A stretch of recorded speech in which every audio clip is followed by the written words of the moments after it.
By Petco. What we feed them matters. By 5-Hour Energy Shots. Have you tried great tasting 5-Hour Energy lately? And by SeaWorld. Discover the wonder of the sea. Back at Petco Park, an absolutely wonderful induction to the Padres Hall of Fame for Benito Santiago and Gary Templeton. And now back to the business of the night. You see Tyson Ross getting ready to go with Mark Grant, Chris Budden, our entire Fox Sports San Diego crew and team. I'm Jesse Agler here at Petco Park. That was pretty enjoyable, huh? Padre greatness before us. Great words spoken by both the catcher Benito Santiago and the great shortstop #1 Gary Templeton. True teammates, every sense of the word, and eloquently put together by Ted Leitner, the MC. Another fine job by Ted Leitner. And it was just all a great feeling, especially getting the fans involved from both those guys, how important the fans were in those two guys' career. Yeah, they absolutely showed their appreciation for the San Diego faithful. Philly lineup is brought to you by Hyundai. Second straight night, we see Chase Utley in the starting lineup and leading off. Rare thing over the course of his career. Cesar Hernandez entered the game late last night in extra innings. He gets the start tonight. Everything else pretty much as is for Pete McKinnon and the Philadelphia Phillies. Adam Morgan, the young left-handed pitcher, will be out on the mound, and Tyson Ross will toe the slab for the 24th time this season. Tyson Ross wearing the uniform that Templeton and Santiago wore in the late 80s. He's Mr. Swing and Miss. We're going to keep an eye on that swing and miss rate, not only on the fastball, but that slider we all know and love, and he's a power pitcher. Both pitches, yes, under the category of power because of those swings and misses. Ground balls and strikeouts has been the story of the season as you take a look at the Padre defense, brought to you by San Diego County Ford dealers. Both Uptons in the starting lineup. Melvin in center, Justin in left, with Matt Kemp in right field. On the infield, another start at third base for Jan Ervis Solarte. Clint Barmas gets the nod at shortstop tonight. Jerko and Alonso on the right side, with Derek Norris back behind the plate. We've seen a lot of Austin Hedges when Tyson Ross pitches. That will not be the case tonight, as they want to get the bat of Derek Norris in the starting lineup against the young left-handed pitcher, Adam Morgan. When we talk about swing and miss stuff from Tyson Ross, also the ground ball is a big factor for the big right-hander. Jesse, if he's working down in the zone, the strikeouts will come and the infielders will be busy. Second highest ground ball rate in the National League. Paul Nart behind the plate tonight for the men in blue. Mike Estabrook, the third base umpire this evening. He ejected the Philly pitching coach Bob McClure last night. And now a fresh start for those guys as we bring you Saturday Night Baseball. Baseball night in San Diego. Benito Santiago will join us in the top of the third inning. Gary Templeton in the bottom of the third. And Chase Utley takes a fastball, strike one from Tyson Ross as we're underway. See the numbers for Utley, just the second game back off the disabled list after missing a big chunk of time with a right ankle injury. See the interim manager, Pete McKinnon. Previously skippered in Pittsburgh and Cincinnati. Ryan Sandberg, relieved of his duties, stepped down earlier this season. One of a couple of teams in the National League East to have a managerial change this year. Utley just gets a piece and fouls that one away. Well, we all know what Chase Utley has done in his career. The All-Stars, maybe on the World Championship Phillies back in the day. And just, you know, long in the tooth. The bat has a tendency to slow down a little bit. Great hand-eye coordination. But that pole has a tendency to slow down a little bit. Lifts that one in the air, and it'll split the Uptons, and it's going to roll all the way to the wall. Chase Utley, so many doubles over the course of his career, picks up his 8th here in 2015, and a leadoff two-bagger for Philadelphia against Tyson Ross. You know, even though the bat may have slowed down a little bit, the hand-eye coordination in recognizing that pitch and taking it the other way, not over-swinging, comes to play for Chase Utley. Talk about using the whole field. Look at how smooth he is to that baseball. Not over-swinging. Realizing that Tyson Ross supplies most of the power, and he spanks it to left center field. Fought back from an 0-2 count against Tyson Ross as shortstop Cesar Hernandez stands in. Saw him in the 9th inning last night as a pinch hitter. Played in to stay second base. He was getting most of the playing time at second with Utley on the disabled list. And he's first pitch swinging. No problem for Jed Jerko, but that's the quote-unquote productive out as Utley goes to first, one away. Utley goes to third, excuse me. First pitch fastball. Cheating a little bit and hooking the ball to the right side. And as you said, Jesse, that's an out, but that's good hitting. Now the Phillies just scoring an out. Tyson Ross 8-8 with a 3.37 ERA. Odubel Herrera, big part of the reason the Phillies have had some success since the All-Star break. 14 wins since the break, and you see they've done such a good job with runners in scoring position the last couple of weeks. Best record since the break, and now tied with Miami coming into today for the worst record in baseball. They had held that all to their own for quite some time, but after the win yesterday and another Marlin loss, those two teams now tied for last in the National League East. Herrera takes low, 2 balls and no strikes. Trying to work down, and Tyson kind of yanked that one a little bit and save another run by Derek Norris, that runner on third. All those other teams in serious postseason contention. And then you got Philadelphia. Things happening for them in the last couple of weeks. There's a strike from Tyson, 2-1.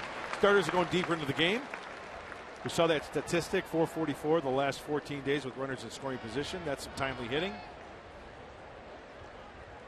This is a case of the Phillies just being loose right now because they're out of the race.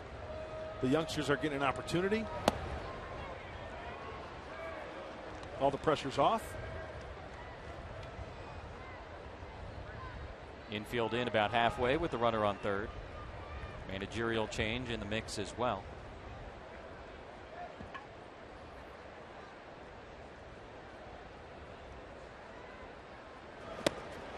Three and 2. There's a slider from Tyson Ross. Not going to be the last time this evening you see a Philadelphia batter swing and miss at it. He might throw him another one right here. If he walks him, you got a force then at second base. Put a double play in order. As you look at Maikel Franco on deck.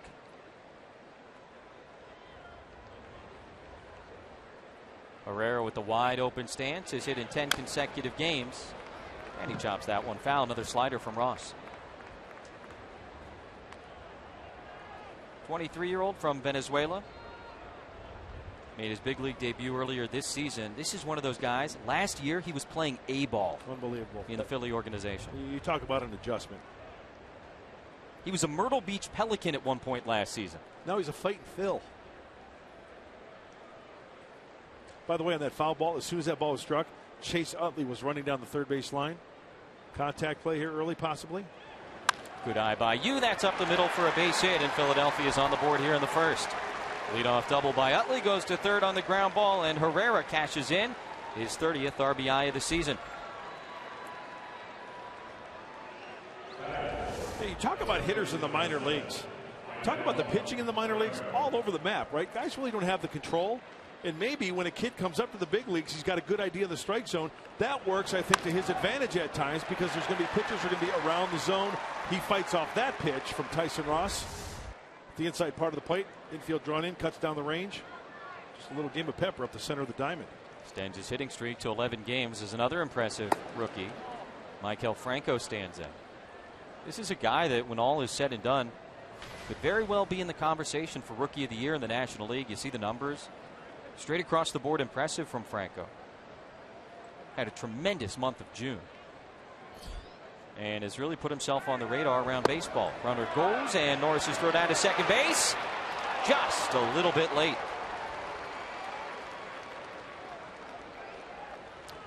Hey, the Phillies doing a little bit of everything in this inning. Leadoff double, getting them over, getting them in, and putting the runner in motion to take the force off and put a runner in scoring position. How close was it? Looks like he got his hand in there just in time. Close, but looks safe. No challenge coming from the Padres, who did lose a challenge last night. 2-0 to Franco. And he hits it on the ground to shortstop. Clint Barmes makes the throw. Runner trying to go, and Alonso's throw not in time. Headsy base running by Odubel Herrera. And he gets himself to third base with 2 away. You saw Herrera hang towards the bag, and as soon as Clint Barmes wound up and started to throw that ball, he was off and running right there. And then testing the arm of Alonso, not only the arm but the accuracy, and they're lucky that one didn't get by. Nice pick by Yangervis Solarte at third base. All he's watching is Clint Barmes. Yep. And as soon as Barmes made the throw to first, he was off to third. And now he's 90 feet away from making it 2-0. But with 2 gone, and Ryan Howard takes in the dirt, ball 1. And of course, they're not going to call that check swing on Ryan Howard, right?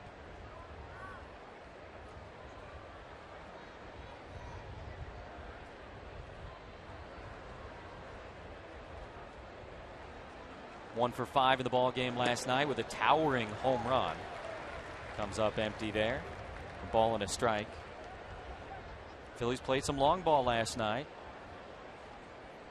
4-3 win in 12 innings. 4 solo homers for the Phillies. That one scoots away from Norris. He's coming home, and the tag from Ross, not in time. Herrera got in under the tag. Didn't get too far away from Derek Norris. But the aggressive base running for Herrera and the Phillies pays off again. 2-0. I'll tell you what, Herrera, he's a threat on the base pass. He's got some speed. Look at that lead he's got also. He's almost a third of the way down.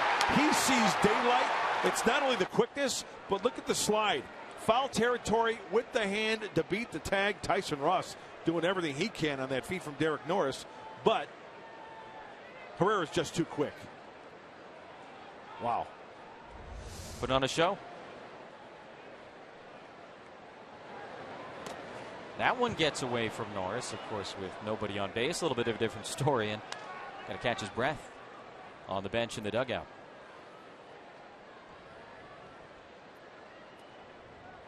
That's being aggressive because there's not a lot of base runners at third base that would have probably tried to take home on that one.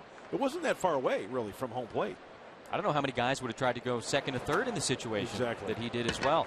Here's ball 4 to Ryan Howard, so he draws the 2-out walk. Last time out for Tyson Ross was Monday in Milwaukee. Gave up a couple of runs in the first inning of that game and then really settled in. Really settled down. In fact, Darren Balsley had a chat with him. And what do you know? Darren Balsley out to have another chat. Sometimes Tyson has a tendency to fall off to the side a little bit. The body maybe gets out in front, and it's just a very fine line. It's a very fine line. That body gets out in front a little bit. The arm kind of drags, and it messes up the release point. And, you know, we know this for sure, Jesse. Tyson Ross is one of those pitchers that can turn it around with a little bit of instruction from pitching coach Darren Balsley. Ended up taking the win in that game Monday at Miller Park. Padres gave him all kinds of run support, and when the dust settled, it was a 13-5 win over the Brewers. And he allowed just the 2 earned runs in 6 innings. Right fielder Brown. First pitch swinging and right to Yonder, who takes it himself. And that's it for Philadelphia here in the first. Some aggressive base running from Odubel Herrera comes home to score. Padres coming up.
We'll try and answer back. Padre lineup brought to you by Toyota. Yangervis Solarte back in the leadoff spot for the Padres. Alexi Amarista has spent quite a good amount of time there as of late. He is not in the lineup tonight. Derek Norris moves up to number 2. Kemp, Upton, Jerko, with Alonso, Clint Barmas, Melvin Upton Jr., and Tyson Ross rounding it out against Adam Morgan. Well, this left-hander started in the minor leagues this year for the Phillies. He's making his 8th start. He's a 4-pitch pitcher, and he's not a hard thrower. He's not going to light up the radar gun. Soft tossing left-hander, so he has to really heavily rely on location. Interesting guy. Was one of their big prospects a couple of years ago. Had a shoulder issue, not quite the same, and they're not even quite sure he's all the way back. So the Padres will face another young guy who they don't know too much about. It's been a theme as of late. Yeah, the injury in 2013. He used to throw about 92, 93. Not the case right now. Jan Hervis Solarte will bat right-handed, of course, against Morgan. He leans back and takes ball 1.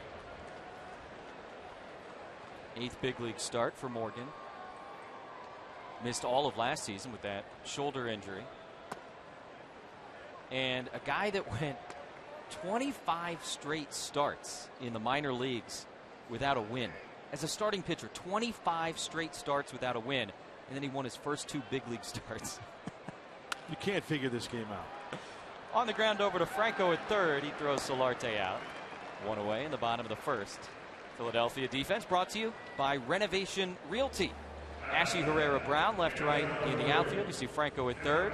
Chase Utley familiarly at second base. Same with Howard at first base. Another start behind the dish for Rupp with Hernandez at shortstop. Catcher Derek Norris with 1 out and nobody aboard in the bottom of the first.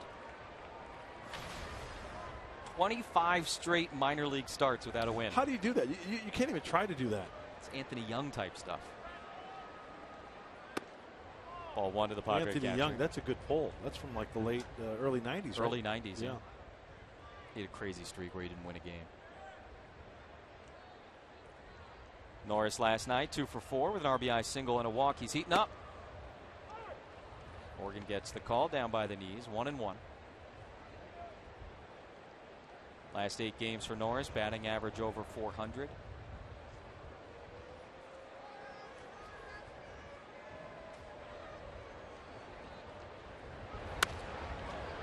And that one's out of play. 1-2. Well, I mentioned he's a soft tosser, so if you get that first pitch fastball anywhere around the plate, chances are hitters aren't going to hit that pitch. And he has been having trouble. He got stats for everything. First out is tough for him. The first pitch, ball put in play, hitters are hitting 339 off of Morgan. Got him. Norris goes down swinging as the slider from Morgan finishes off the Padre catcher. Our keys to the game are brought to you by your San Diego Honda dealers, Mark Grant. Hey, rattle the rookie. Get on him early. Well, 2 quick outs here in the first. And ring the mission bell, not the Liberty bell. See where I was going there? Both cities have bells. Right. There's our mission bell here, and the big fryer rings that thing when the Padres win. Fox Sports San Diego, of course. We want to see a win and ring our bell. Liberty Bell doesn't even ring. No, it's broke. It's broken. Got a crack. I think they would have fixed that by now. Matt Kent with 2 outs, nobody aboard. And Morgan delivers a fastball high. What is it now? 3 of the last 4 games for the Padres facing a starter who has very little major league experience. That changes some things for these Padre hitters. Got to try to work the count. Hitters count. Get that fastball. Use the big part of the field. And especially staying back a little bit more against a guy like Morgan. Not a hard thrower. Let that ball travel a little bit more.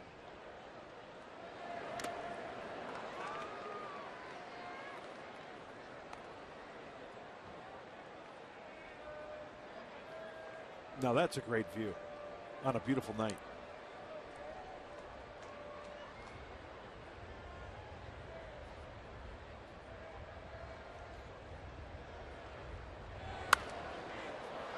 That's on the right side in foul ground. Howard giving it a look, but he's going to run out of room. With the game starting around 6 o'clock. A little bit different light than we usually see in the first inning, and Phillies were shifted over to the left side, so a long run for Howard. He had to go from the shade into the sun, but that one well back. 2-2.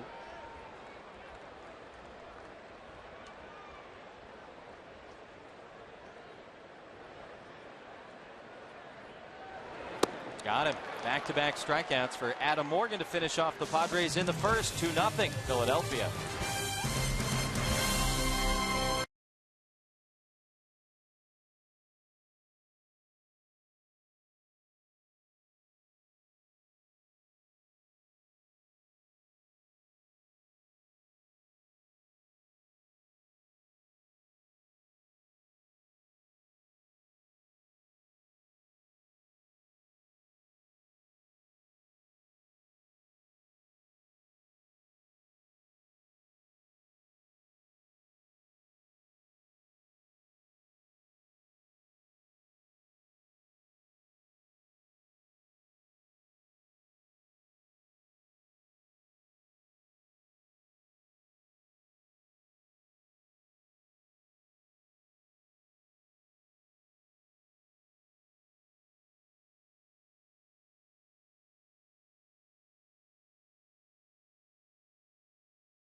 Odrisamar Despaigne is available in the bullpen tonight.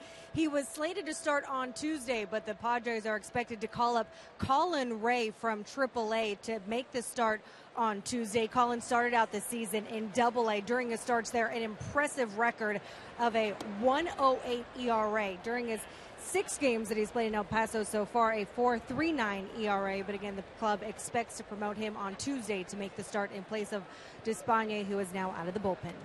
All right, Chris, thanks a lot. A little bit of news there. And yeah, Colin Ray is a guy that was, on the radar at the beginning of the season, but you didn't necessarily think he'd be here this year. But a tremendous effort in the minors this year, both at San Antonio and El Paso. Yeah, especially in AA, having some great strides for Colin Ray. 75 innings in AA, 50 hits, 60 strikeouts, only walking 11. So, hey, it's different between AA and AAA. So, keep an eye out for Colin Ray. 7-8-9 for the Phillies here in the second. Ashe, Rupp, and the pitcher Morgan. 251 average for Ashe, who pops that one up. Long run for Solarte into foul territory, and he's not going to be able to get there. Phillies bench comes up with that one, and hey, Aaron Harang. San Diego's own. Yeah. Patrick Henry High School, Aaron Harang.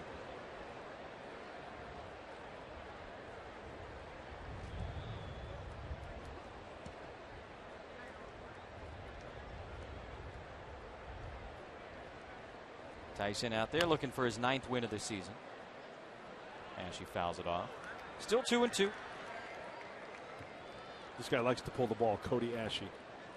Over 60% of the time, balls are hit to the right side. The league average is 36% of the time. So pull, pull, pull. Kid pulled a souvenir. Ashe goes up and he pulls it past Jerko into right field for a base hit. Jed had a long way to go, and Ashe just a little bit out of his reach. So the leadoff man aboard for Philly here in the second. I think against certain pitchers things change and what is thrown. With Tyson Ross, the hard-throwing right-hander, Clint Barmes was playing on the shortstop side of second base, not a full tilt, not a full shift. Okay. And Ashe finding that hole to Jed Jerko's right. Here's the big catcher, Cameron Rupp, hero for the Phillies last night. It would turn out to be the game-winning homer leading off the 12th inning. And a ground ball to short. Could be 2. Barmes to Jerko to Alonso. There you go. Hit the homer to win it in extras last night. Grounds into a double play here this evening.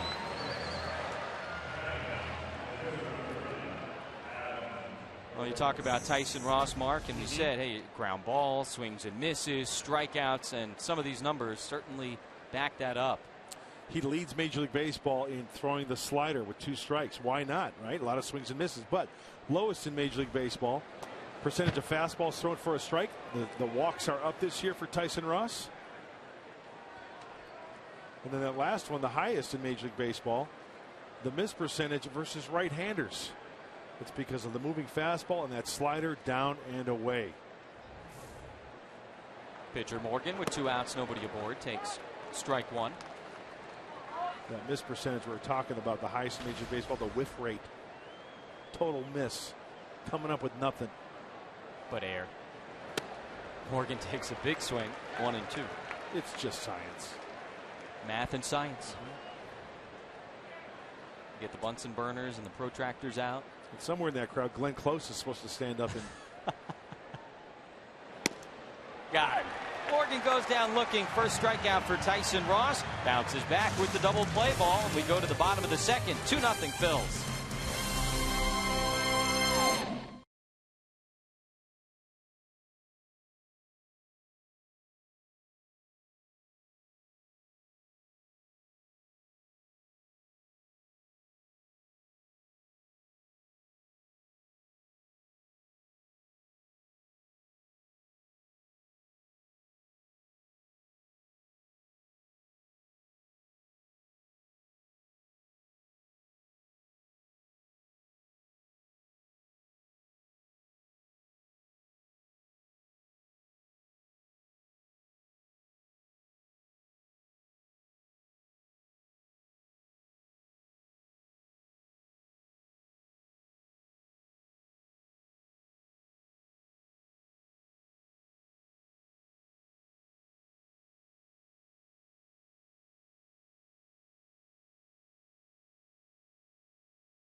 Going back, and it is gone. He drilled it.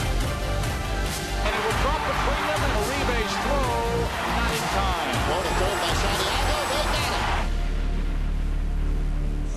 They got it. Special night here at Petco Park. Benito Santiago and Gary Templeton being inducted into the San Diego Padres Hall of Fame. The 1987 Rookie of the Year in the National League. Unanimously selected, I might add. This guy, Benito Santiago. Welcome and congratulations, Ben. Thank you so much. How was the ceremony? Oh my God, it was great. I was a little nervous because I had to be like that. You could have probably spoke for about an hour, huh? Yeah. Thanking the fans. Yeah. Well, the fans, you gotta thank the fans because all the time you do something good, they love it, and you play for them, and it was great. Benito, when you first came up, you had a little time in 1986 and full time in 87, Rookie of the Year. Did you feel a lot of pressure? I mean, catching position up the middle, calling and handling the pitching staff. Did you take that pressure and kind of make it to work to your advantage? How did you handle that pressure? Well, it was pressure on it. That's why I was a better hitter than the catcher in the beginning because catching is not easy, and you have to get adjusted to the pitchers. Mm-hmm. You know, it's not only look and get somebody out. You got to take care of the pitcher without. It's like my brothers out there, my family, because if it's a combination between the pitcher and the catcher, and I was very proud, and just to make them look good. And if they look good, I look good. Tell us a little bit about what you're up to now. You know, for the Padre fans who maybe haven't seen you or heard from you in a while. What's life right now? Life is good. I'm in Dominican Republic, and I had a baseball academy over there. And working with kids. They're 14 to 16 years old. And I love it, you know. I would love one of those kids that I have go to big league, and that's how they're going to make me happy, because I want them. They're good. They got young age, but a lot of talent, and that's what I'm looking for over there, and just to help them out to get to the big leagues. Long run in center for Herrera, who makes a jumping catch to retire Jed Jerko for the second out. And this is going to be fun. Yeah, this is going to be a lot of fun because, Benito, we have a segment called Ram Truck's Tools of the Trade. We're focusing on you behind the plate. There we go. Let's see you work and do your stuff. There Lance McCullers throws a fastball away, but he reaches all the way across his body from your knees, my friend. And look at this, a perfect strike, throwing behind the runner to get him. Andy Hawkins, he's thanking Benito Santiago for throwing behind the runner. A perfect strike again, and Greg Harris gives it the old high five.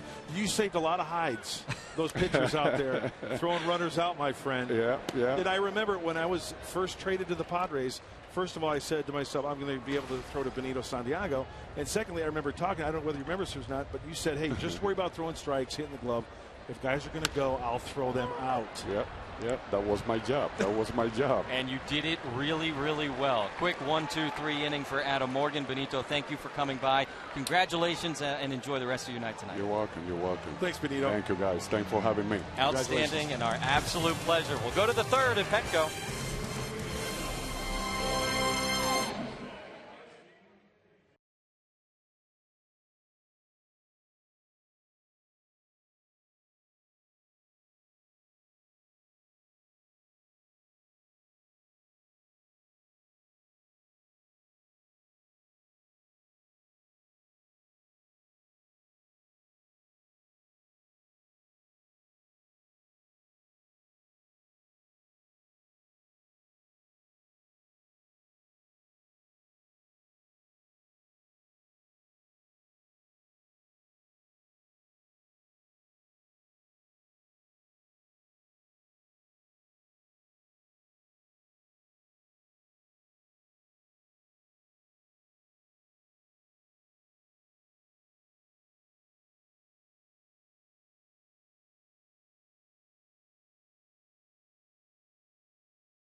The third inning. Big thanks to Benito Santiago for stopping by. Lots of special things happening tonight. This is Trevor Arroyo. He's the director of programming at Fox Sports San Diego.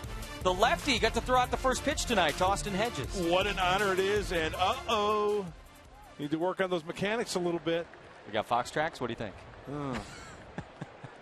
Does Fox Sports San Diego have a minor league affiliate? Wow. Hey, just saying. I've heard he's a good softball player. Can mash. This isn't softball. No, I know. Jesse. I'm just helping him out. He's a good guy, Trevor. He's a good egg. Great egg. Works very hard. Very fortunate to have him at Fox Sports San Diego. Glad he got an opportunity to enjoy that. You know he's going to catch grief for that. Yeah, especially from you. Top of the order for the Phillies. Chase Utley fouls that one away. 1-2. You know why I know Trevor is so important? Because there's about 4 seats below our booth to our right. I mean, it's front and center. And I usually see Trevor down in those seats. So he's an important guy. A lot of people work very hard to make this thing work. And he's certainly one of them. Barmes with a nice diving stop in the shift. And they got him. Clint Barmes was the only infielder playing to the left of second base. And the shortstop takes one away from Chase Utley. Well, chances are if he can get to it, Clint Barmes has been around a long time. If he can get to it, he's going to glove it. Now it's a matter of spinning towards the glove side, getting some momentum, and credit Yonder Alonso with the in-between pick over at first base. That's a play Gary Templeton would be very proud of on this night as he is inducted into the Padres Hall of Fame. We'll be visiting with Gary Templeton coming up in a bit. Here's the red-hot Hernandez. 0 for 1 tonight. Grounded to Jerko his first time up.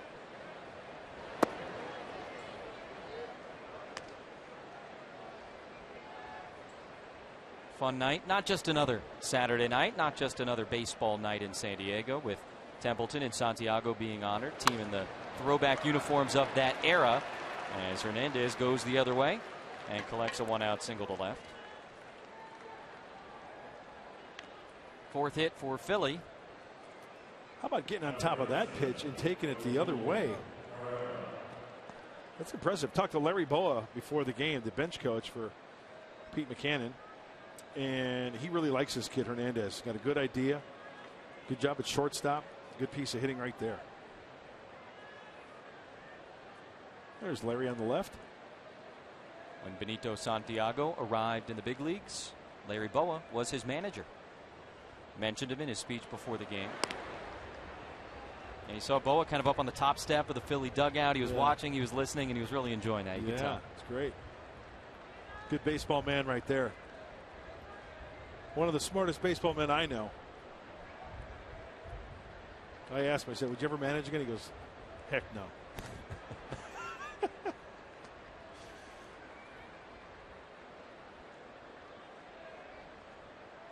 Hernandez with 16 stolen bases, the runner on first. Odubel Herrera at the plate, 1 for 1 with an RBI single and a run scored. He was running all over the place for Philadelphia back in the first inning.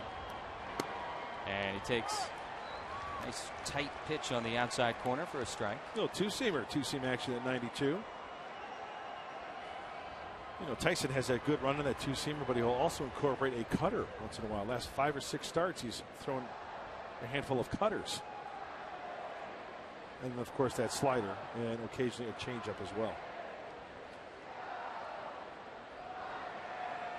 Runner goes, pitch outside. Norris's throw down, not in time. Second stolen base for the Phillies tonight. Herrera and Hernandez have both swiped second. Well, Tyson's going to use his best mechanics, the leg kick. He's going to leave it all on Derek Norris, and that's the way they want it. Got a decent jump. He's got good speed.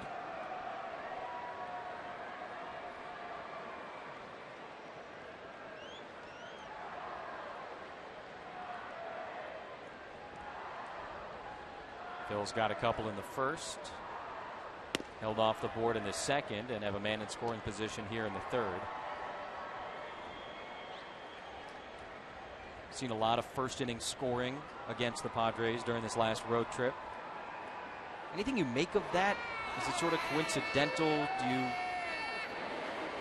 find it to be something that's correctable, or it's just sort of the way the game goes? I think it's the way the game goes. It's a feeling that a pitcher gets out there as far as on the mound and maybe find his groove. Some guys find it early, some guys don't. I think over the course of the season, it all evens out.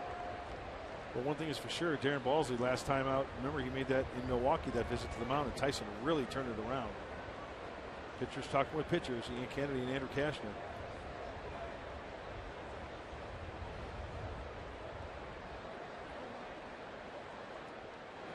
(3-1) to Herrera's chopped foul. Now full count coming to the Philadelphia center fielder. And I think that's where the mental game comes into play too, Jesse. That's a good question because pitchers cannot go out there and think, okay, I got to hold them.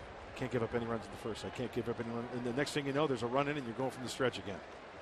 And that's where the mental part of the game comes in. You got to convince yourself that you're going to go out there, throw a 1-2-3 inning, and eliminate that from your thoughts.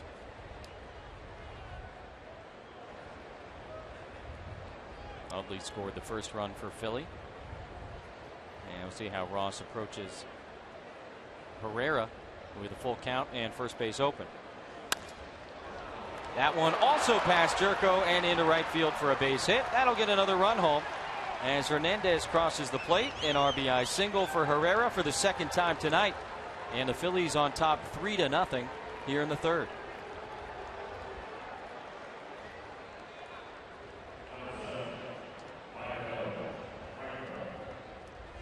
Well, second time around, and it's been a good at bat as Herrera takes this one. Boy, that ball looked like it was all upper body and all arms. Very quick to the baseball there. Got some good young players on this Phillies team. Here's another one of them, the third baseman, Franco.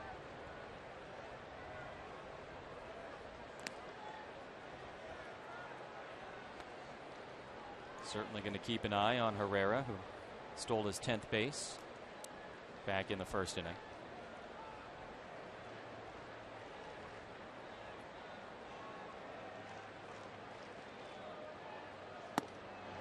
Franco leans back, ball one from Tyson Ross.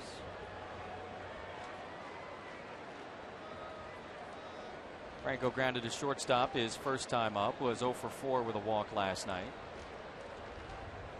Mentioned earlier the huge June that he had.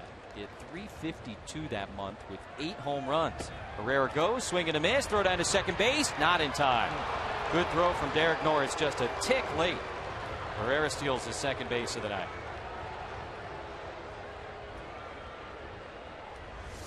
Phillies doing everything they can to create some movement on the base paths and some excitement in their dugout. Pete Mackanin putting it on, utilizing that speed. There's the flash look.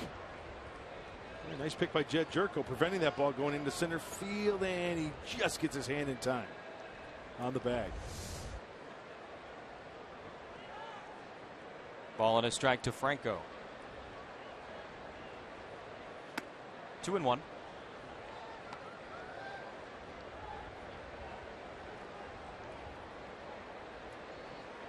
Giveaway jerseys tonight presented by Fox Sports San Diego, Templeton and Santiago in the throwback brown and orange.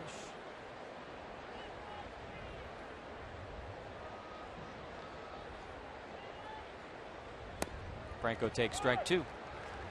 Let's take a look at our Arco top tier profile. Tyson Ross, the National League leader with the lowest percentage of pitches put in play. Just 16% of the pitches that he throws are put in play. Lowest in the National League. You see James Shields, number 5 in the NL.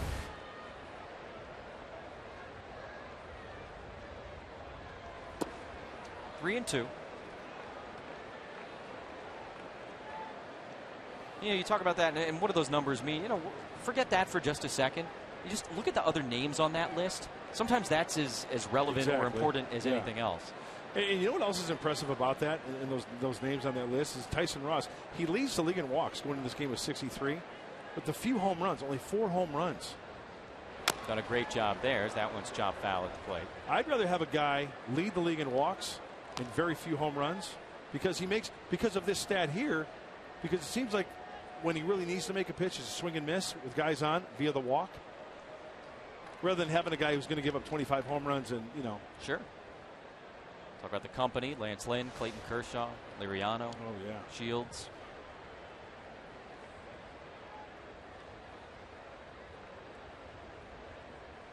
Good little battle here with Maikel Franco. And the 3-2 is swung on and missed.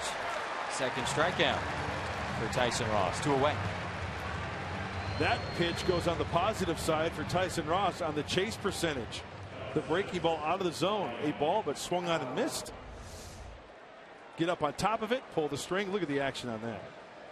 Nearly lost his helmet. That's the slider we know and love. Strikeouts have been there for Tyson this season. Now 144. Came into tonight tied for 7th in the National League. Ryan Howard, good numbers with runners in scoring position. 2 out. Herrera at second. A run in already for Philadelphia here in the 3rd, and the big guy looking for more. Just missing with the 2-seamer, 1-0.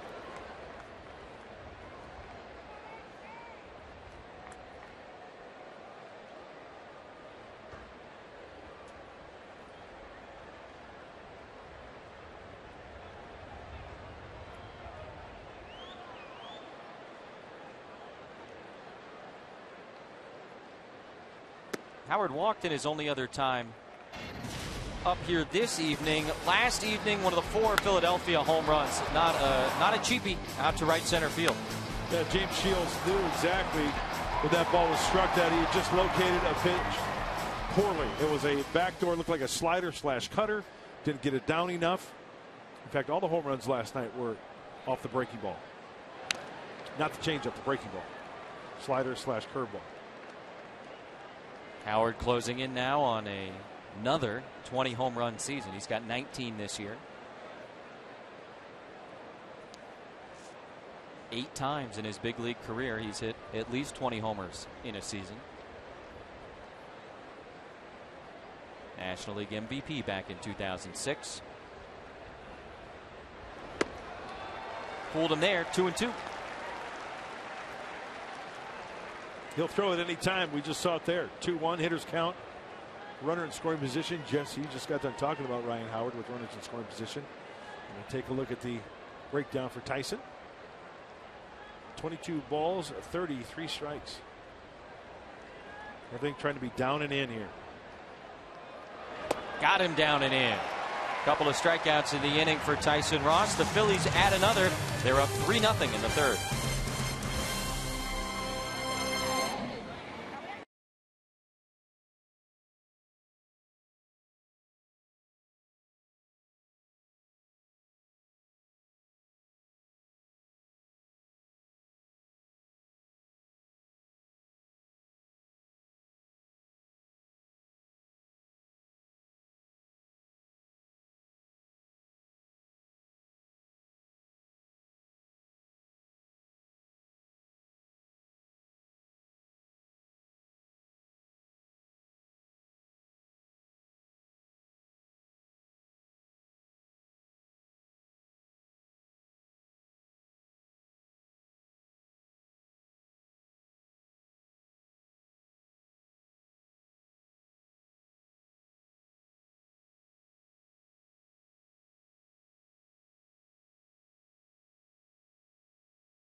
This could fall in for a base hit, and it will. Templeton comes and makes the play. In the left center field, I don't think anybody can catch it. Benito Santiago and Gary Templeton being inducted into the Padres Hall of Fame. Over 1,100 hits in a Padre uniform for Gary Templeton. He's got the All-Star games, the Gold Gloves, the Silver Sluggers. First of all, welcome, congratulations, and where does this rank? This honor here tonight? Oh, man, it's probably number one in my life. I mean, because, you look now, 50, 60, 70 years from now, my grandkids or friends can come and see that I'm, enshrined into the Hall of Fame. So this has to be top on the list. When you look back, Tempe, at that trade from the Cardinals to the Padres, did you ever think it would come to this? I didn't know it would come to this, but I just had a feeling that something good would come of it, but not being in the Hall of Fame or anything like that. Jerko into shallow right field, and Barmes. Brown comes on and makes the catch for the first out here in the third inning. You look at Gary Templeton's ranks in Padre history. Now, normally this could frustrate a guy, but I guess when Tony Gwynn is number one in everything, it's pretty good to be the best of the rest. Yeah, well, I don't think anybody else has played as long as I have. Tony played, 20 years. I played, 9.5, and Trevor, 15? Something like that. So Productive years. I don't think anybody has been here long enough. Gary, how did you adjust from the St. Louis turf to the natural turf at then San Diego Stadium, Jack Murphy Stadium? Well, believe it or not, Jack Murphy Stadium, it was fast. It was like playing short out grass. on it was short grass, like playing on the street. So it was like playing on AstroTurf because it was hard as a rock. The only thing I had to be aware of was just bad hops. I mean, because the ball could hop anywhere. I thought one of the greatest things you said during your speech beforehand was what this city, what this community, what these fans mean to you. I mean, you've lived here since. This is your home. You're a San Diego guy now, and to be able to sort of take the baseball career and spin it into your life after baseball, obviously you've got a very, very soft spot for this community. Oh, yeah. I mean, and I grew up right down the road, Orange County. I got a real soft spot, and me and my wife decided this was home. And been here ever since, 37, 38 years. You know what? I don't mean to embarrass him, but there are teammates that you play with that when they speak, people listen and people come to attention. Tempe was that guy. He was the captain, man. I'm telling you what, when we had team meetings, if he had something to say, you listened up. He was so cool all the time. And Tempe, that's one thing that I really admired about you. You never got rattled. I mean, you went about your business in a way. You cared about your teammates. You encouraged your teammates. And for pitchers to have a shortstop like you for so many years, I mean, that's to look over your right shoulder and have a guy like you know, like a rock on that team. Well, you know, I always felt like, you know, it didn't make sense for you to act a fool and, you know, go crazy about things. You know, if you just let people know what you want them to know, then you can get people to do things. And so that's the way I try to go about my business, even though I used to rattle the pitchers all the time. Oh, tell me about it. I used to harass the pitchers and stuff, but I did it in a good way. And you know, I made a tremendous amount of friends over the years. But, you know, I think if you just go about it a certain way. A couple of strikeouts for Adam Morgan here in the bottom of the third inning. Big thanks to Gary Templeton for stopping by. Congratulations again, and enjoy your night tonight. Thank you. Thank you for having me. Our absolute congratulations. pleasure. My friend here. We'll go to the fourth, 3-0 Phillies.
You know, he was a rookie, and that was my first year managing, and I've never seen anybody like throw a ball that hard with the accuracy that he had. And he did it in a spring training game. I said, "You can't be doing that." I said, "You got to get up and throw." And he says, "Well, I'm pretty comfortable that way." So we had him getting up and throwing, and a couple times the guy stole the base. I said, "Hey, whatever works, works," and he continued to do it throughout his career. But tremendous arm strength and accuracy. I've never seen anybody throw like that before. Larry Bowa managed Benito Santiago when he arrived in the big leagues here in San Diego. Fun night at the ball yard. So much fun. And you know what? One of the words that Larry Bowa just said, and I think a lot of people, I don't want to say they forget, but, you know, throwing from the knees is a jaw dropper, right? Sure. And then the strength of the arm is a jaw dropper. But it's the accuracy, like he said. He was so accurate when he threw to the bases. ceremony earlier tonight, and before the game, Ron Fowler, the executive chairman of the San Diego Padres, unveiling the plaques for Benito Santiago and Gary Templeton, both of whom spoke. Families were in attendance, and a very special night for a couple of teammates with this San Diego club. Mark, you were teammates with both of these guys. I was very fortunate as well, and there's nothing like having a great teammate. In fact, the gentleman who sits to my right now as I speak, I wish we were teammates at one point in our career. You're teammates now. Well, Mark Sweeney is here. But, we're in the costume. We're in the uniform. You have a different uniform now. You got ties and long shirts. Yeah, fancy this is things like this. This is our uniform now. Yeah. But I do. I echo your sentiments with that. I would love to have been a teammate of yours. So much fun. I mean, when it's game time, hey, it's out there to win a ball game and leave it out there on the field. And when it's time to have fun, you have fun. And give them a little hot foot. Yeah. Enjoy yourself. Bench jockey. I love that. Ashley takes in the dirt, 2 balls and 2 strikes. How about the time you and I were having with Larry Boa before the game in the dugout? Yeah, and I heard you mention too, and I agree with you.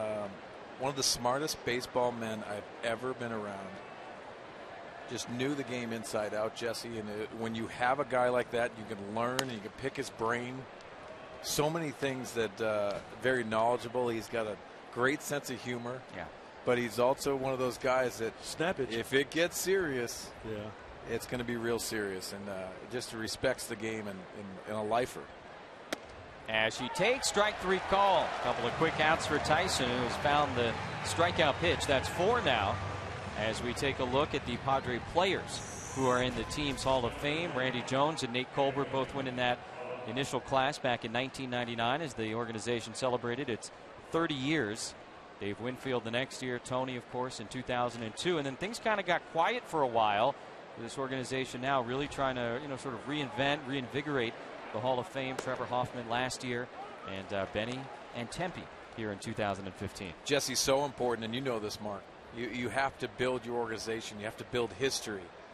And yes, that takes time. Obviously, it takes players, and the players have to stay here and be here for that, which I think is a difficult thing for the Padre organization. But the history of this organization and how much talent has been in this uniform. 2 great members today inducted, and we were privileged to have them on our set today.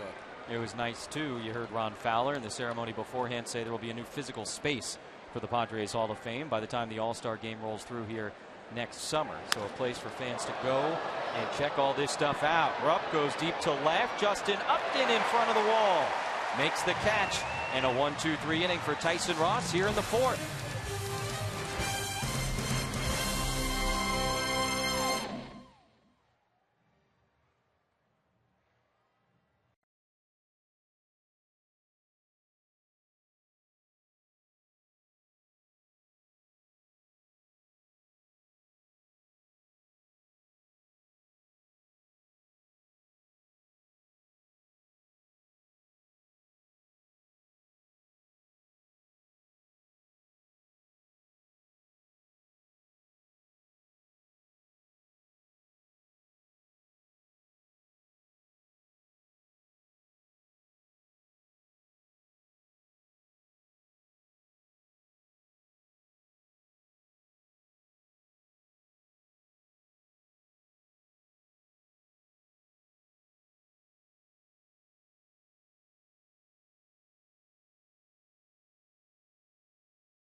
Because they get to camp out on the field.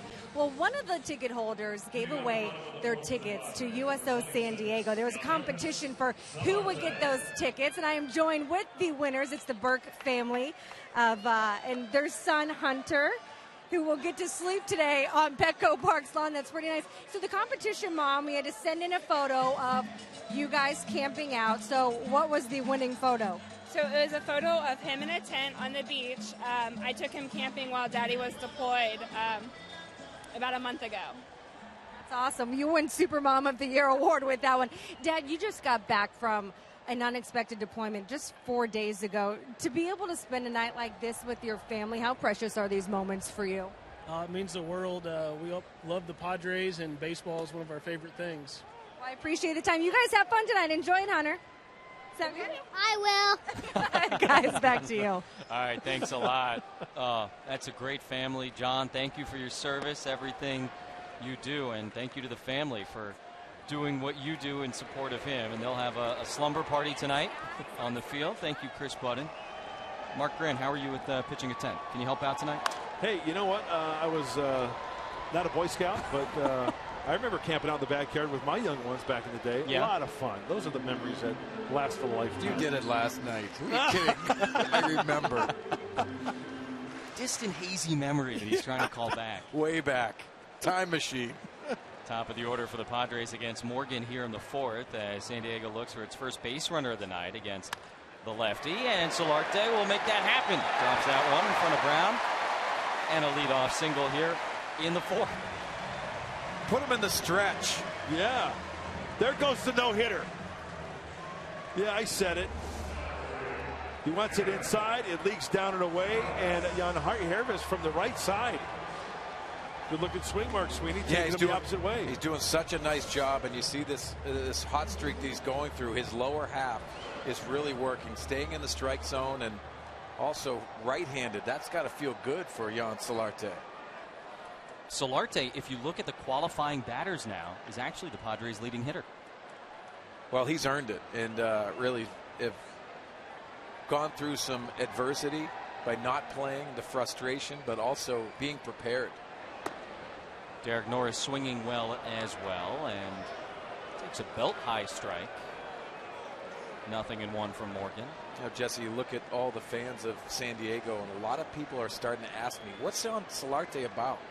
Well, this guy just loves the game of baseball, has a lot of passion for it, and now you're seeing that personality come out of him as well.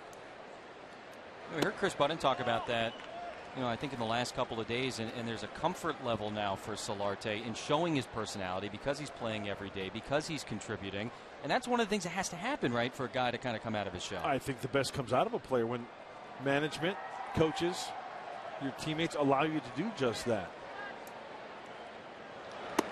Well, I think, Jesse, when you think about developing in this game, yes, you have to have the traits to be a good player, but you also have to have the passion, and sometimes that takes longer for certain players. You have to feel like you belong, and when you're traded, sometimes that feels like that team didn't want me. Well, you got to think of it as that other team wanted me. Norris into center field, back-to-back hits. Solarte's thinking about third, and he's going to go.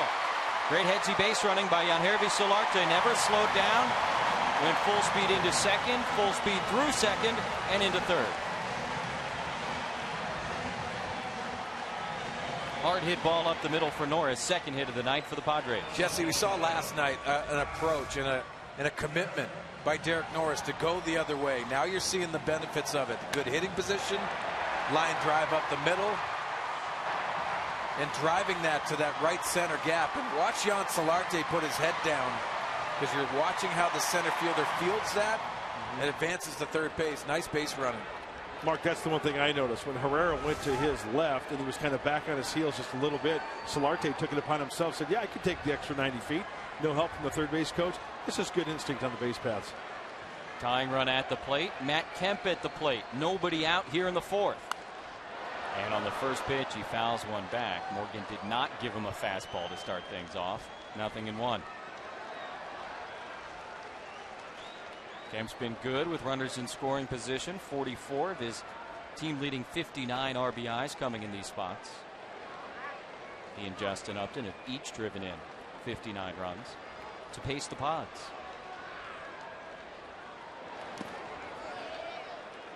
We see Morgan going with the slide step right there. I don't think he's worried about Derek Norris stealing a base, but just trying to change the timing aspect. in Matt Kemp, trying to sneak a swing and miss out of the strike zone. Remember, that's what happened last time up in the strikeout. It was a slider down and in.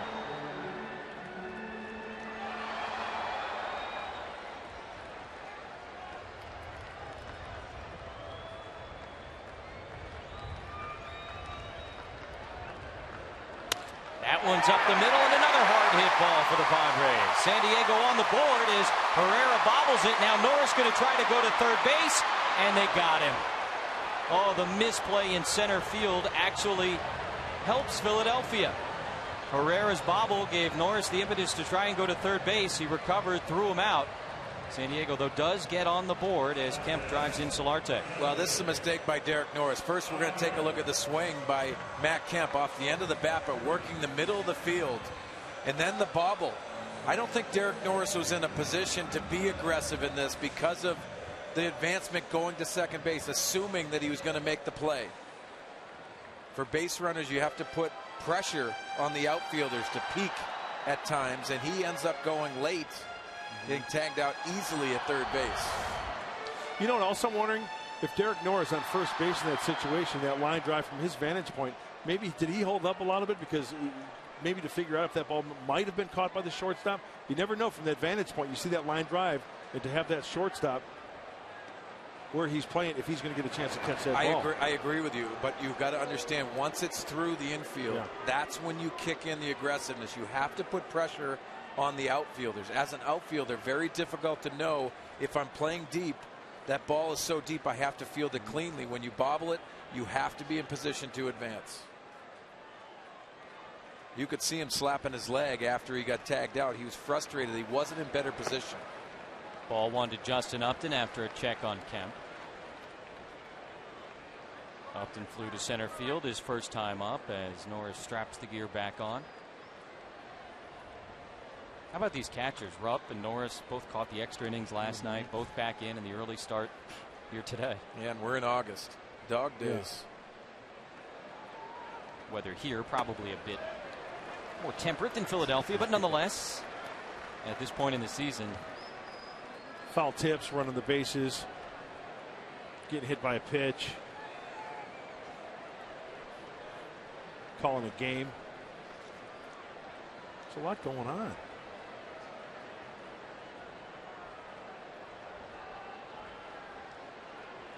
Upton's in a hitter's count against Morgan.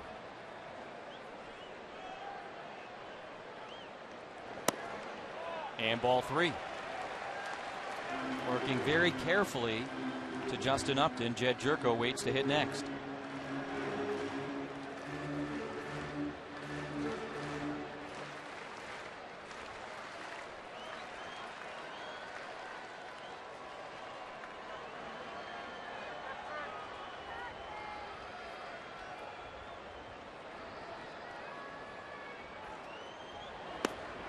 Ball four. It didn't look like Morgan wanted much of Justin Upton. And now two men on as we go back to the base running here, guys. Well, you watch Derek Norris, and yes, he's advancing to second base, but not that aggression. And then when you're in position to try to advance, try to take that extra base, he's not past second base and shutting it down. He just wasn't in position. I think it's frustrating for him, and we've all been in that scenario as base runners. Just having that mindset of trying to be aggressive. All of those teams that do that on the base pass, those aggressive base runners, very difficult. You can see Pat Murphy just discussing it with Derek Norris. I love that. I love the communication skills that you have to have. And Pat Murphy is always talking to his players. Find out what they're thinking. I mean, advancing and trying to have that conversation, very important. Hey, good, better, and different, right? You want to be on the same page. Here's Jerko with the tying runs aboard, and he takes ball one from Morgan. 25-year-old left-handed pitcher retired the first 9. As you see more bench communication, the red-hot Solarte with his hitting coach, Mark Kotze, discussing hitting. What do you know? That's what it's all about. You have to have communication no matter what you do, especially in this game of baseball. Your teammates, if you're not playing, always in discussions of just getting that extra edge. And Mark, you were talking about this, with Templeton earlier. It's not just the coach or manager to player communication, it's that player to player communication as well. Jerko in the air, center field. Herrera going back. Herrera still going back, and he makes the catch in front of the wall. Kemp went back to second base. He tags and advances to third. Jed Jerko gave it a ride to center field, but he flies out to center for the second time tonight, 2 away. A couple of almosts for the Padres tonight. Matt Kemp on second base. Now, when this ball is hit, he realizes he sees him going back, name and number. And as soon as you get track, you get wall, he's got to go up against the wall. Matt Kemp says, yeah, easy enough to take 90 feet. They can score on a wild pitch, a pass ball, easily on a base hit. Herrera's a little jumpy out there. Everybody's probably seen the highlight from the no-hitter at Wrigley Field. That last out in Cole Hamels' no-no just before he was traded. And kind of get the sense that's just sort of how he is out there. Yeah, sometimes it looks like he needs a GPS system when he's going after some fly balls. But very talented young man. Check on Upton. Get him an Apple Watch or something. Yeah, why not? Mark Kotze says wonderful. The Apple Watch. Not a fan. You a fan? The jury's still out. Just program the wall in the outfield, and then you hit a thing, and you're off and going. Alonso, first pitch swinging, might have broken his bat, and he rolls it to Utley. That's it for the Padres here in the fourth, but they get one back. 3-1 as we go to the fifth.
A lot about Tyson Ross and the swings and misses. You look at the major league leaders in the highest miss percentage for pitchers. Francisco Liriano of the Pirates, 33.7% of the pitches he throws are missed. Tyson Ross, again, keeping great company with Sale, Kershaw, Archer.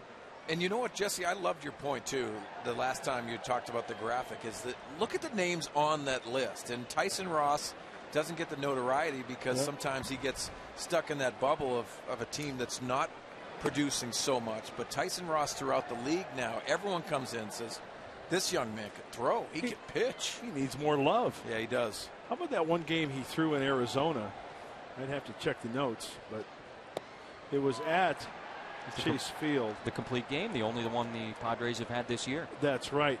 John Hirschbeck was the home plate umpire, and the word traveled out to where he said in his 30 years of umpiring, that was the most dominant he's seen a right-handed pitcher in that particular game, Tyson Ross. Ever. It's incredible. Starts off with the opposing pitcher, Adam Morgan. And then the top of the order for Philadelphia, 2-2. You know, guys, you got to remember, too, it's not just velocity. So many people are enamored about velocity, Mark, and you came in with a great arm fastball, but what did you have to learn? You had to learn how to change speeds, move it, locate. And that's exactly what Tyson Ross did right there. Strikes out Morgan for the second time as we take a look at the Padres starters and where their miss rates are. their miss percentages. Tyson Ross leading the way. James Shields right behind him, and then Kennedy, Cashner, and Despaigne. You know, the one thing that I would, if I were to categorize, talk about pitching, there are 3 valuable things that go into pitching. It's velocity, movement, and location. And if I were to list those, number 1 would be location, number 2 would be the movement, and number 3, believe it or not, the velocity would be number 3. Well, you know who really signifies that, exactly what you said, is Greg Maddux. Yep. You think of Greg Maddux and what he did as a Hall of Famer. It wasn't velocity. It was movement, location, and he would embarrass you. Command of the situation. Fastball misses inside. Cashner at times a strikeout guy, at times a ground ball guy.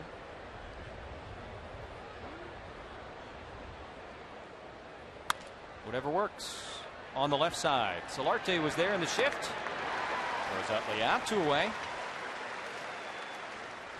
And once again, kind of like that last start in Milwaukee, Tyson Ross has settled in. Finding that release point, and it might take one certain pitch to where it all clicks. Even if you fall off to the side a little bit, maybe you cut yourself short on the front side with your glove, you don't get extended. And that's basically one of the little nuggets that Darren Balsley, the pitching coach for the Padres, offers to his pitchers. Stay on top of the ball, momentum towards the plate, spin the ball. Hernandez, little roller to second base. Jerko gets him, and there you go. Another 1-2-3 inning, second in a row for Tyson Ross.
Dodgers visiting the Pirates. This is the pitcher, Francisco Liriano, to left, to deep left, and into the corner, a 3-run home run as the Pirates beat the Dodgers 6-5. And that brings us into the National University standings. Taking a look at the National League wild card. See the Padres 6 games under 500, and the Buccos now 20 over, continuing to pace the National League wild card, trying to get back into the postseason. That second spot, though, very much up for grabs as the Padres come up to hit against Morgan here in the bottom of the 5th. Talking about a dangerous club, the Pittsburgh Pirates. Yep. Have gained some confidence in the last few years getting into the playoffs. Now they believe in getting to that next level. This guy at the plate for the Padres, Clint Barmes, a part of that the last couple of seasons in Pittsburgh. Key guy in their clubhouse for Clint Hurdle. You know, it's so interesting. He played for Clint Hurdle in Colorado. Then he brought him over there to Pittsburgh. It's almost like that security blanket feeling that you have. I liked their pitching when we saw him in Pittsburgh. Barnes to the air, left field. Ashe's going back and right at the edge of the track. He'll reach up and make the catch for the first out. Timeless Moment is brought to you by Coors Banquet. Padres Hall of Fame inductions before this evening's ball game, and Gary Templeton August 9th, 1976. That's tomorrow. Major League debut with the Cardinals, goes 1 for 4 with a single against Houston.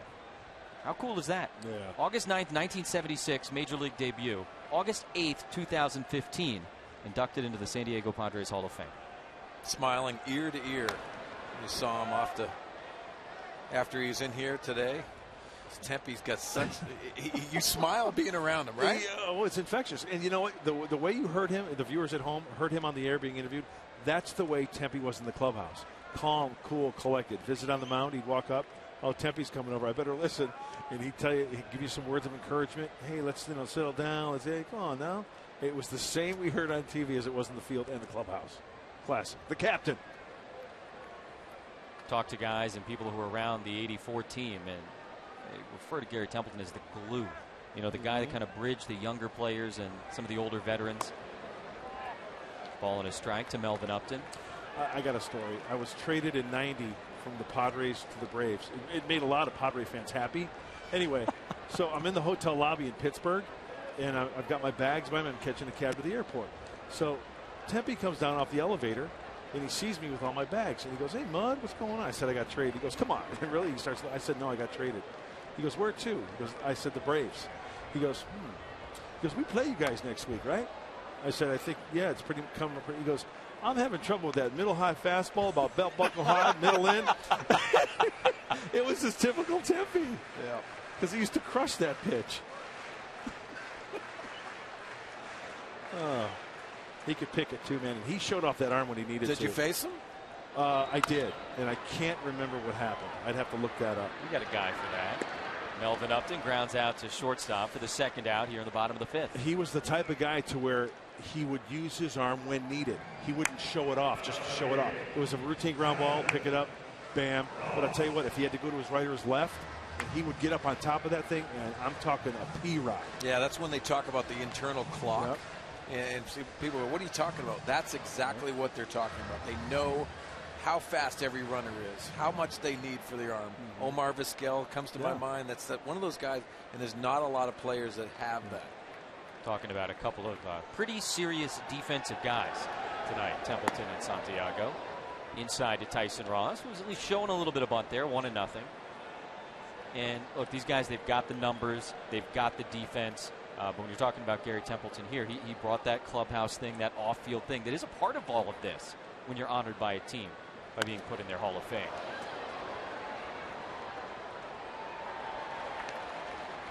We said we had a guy for this, you know, to look up your numbers. Yeah. So Gary Templeton and Mark Grant, look at that. Look at that. Are you serious? Really? Well, it looks like I didn't throw that fastball middle into Tempe. Sorry. Wow. Did you reach back? I don't know. That's got to make you feel good, too, honestly. Sure it does. I want to hug you. That was awesome. 0 for 9 against the Hall of Famer. 3 Ks. I got to go tell Tempe that. Tyson into the gap in right center field. He's got another hit. That's his 8th hit of the season to lead all Padres batters, pitchers. And he's into second base with a double. He's got a homer, a double, and a triple this season. Yeah, the fraternity just started smiling and clapping because they love when you add that piece in and you see Tyson Ross pulling those hands in. Seeing a common theme from these pitchers that we see in the Phantom Cam going off the barrel. Going to that right center gap. Ian Kennedy, Tyson Ross. You know, remember that year, guys, where he had trouble with his shoulder and they started altering his swing a little bit? He has got tremendous power, and he's proven that ever since that. Not trying to pull the ball, even if it's the ball middle in. He tries to work inside that baseball because he's got tremendous power the opposite way. So a 2-out base runner, and Solarte takes a big swing and a miss, and on the backswing. Got a big piece of the big catcher. Rupp down to his knees. See this ball down and trying to block the ball, and you see that head going forward. The big backswing by Solarte.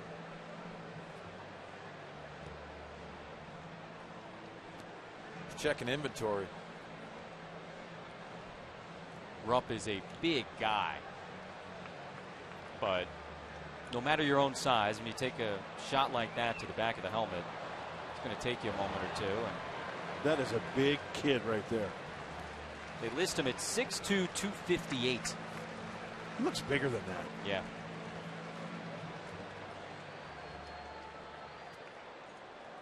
Good to see that he looks like he's okay enough to stay into the ball game. And Mark, you being a hitter, that happens a lot on off-speed pitches because they're reaching. The hand comes off and they get more extension on the backside. It does, because the breaking ball, you adjust your swing, and sometimes you take that top hand off it, and it just releases. It's something that you just can't really prevent. Solarte off the mound in a funny hop, but handled nicely by Utley at second base. And that's it for the Padres in the fifth. 2-out double by Ross. 3-1 Phillies.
Tweet your strongest fan photo. Hey, use the hashtag SD Data Strong Fan, and you just might see yourself in an upcoming broadcast brought to you by our good friends at T-Mobile. Start of the sixth inning. Phillies coming up against Tyson Ross with a 3-1 lead. Lots of orange and brown in the crowd tonight. Giveaway jersey for the Padres Hall of Fame. Gary Templeton and Benito Santiago going into the Padre Hall here before the game. Take a look at our Cholula flamethrower, Tyson Ross, Mark Grant. Well, with Tyson on the hill, we know he can get it up there at 93 for Tyson Ross. So Mark Sweeney, what's that? That's hot sauce. Do you know where I can get a fish taco? We can tell you where. You know, there's a really good place, and it's up on the rooftop of the Western Metal Supply Company building. And so what you got to do is you got to go to the elevator or the stairs, and you go all the way up to the top. Don't talk to me like a fourth grader. I'm just trying to help you understand where the fish tacos are. Do you like fish tacos? Love fish tacos. Put some Cholula on there. There's many places, though. There's the taco shop. It's the hot sauce with the wooden top. Iconic wooden can. Can't wait to find that elevator. There's an escalator, too. Stairs. Any number of ways you can get up there. With a 2-run lead, Philadelphia will send Herrera, Franco, and Howard 3, 4, and 5 up to bat against Tyson Ross. I'm interested to find out third time around for these Philly hitters. What type of adjustment will they make? I mean, they know what Tyson Ross features. I'd say it's some kind of fun when Tyson Ross, it's like a man pitching against kids. Yeah.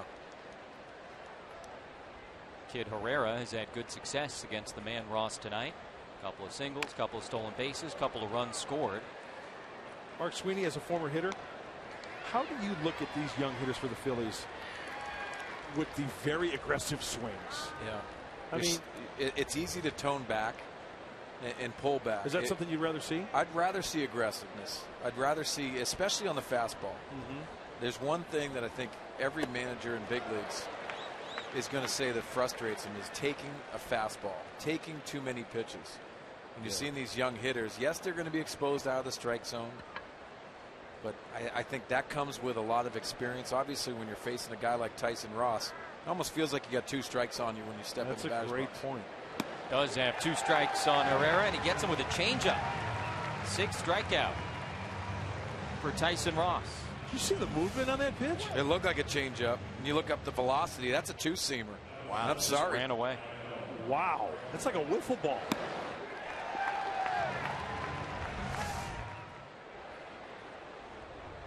All kinds of action on that pitch. It's good for a strikeout as Michael Franco goes first pitch swinging and lines it into center field. Melvin up there comes on. 2 away.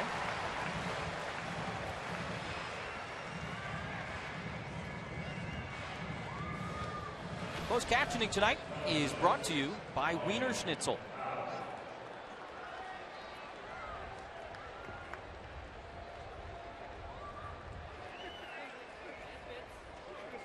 Now the great Tony Gwynn. Best statue out there in all of sports. It is.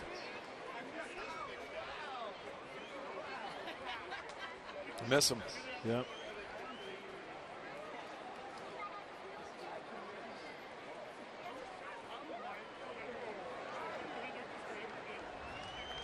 Two outs for Ryan Howard, and Ted Leitner, who emceed the ceremony before the game tonight, brought up Tony a couple of times, as you'd expect.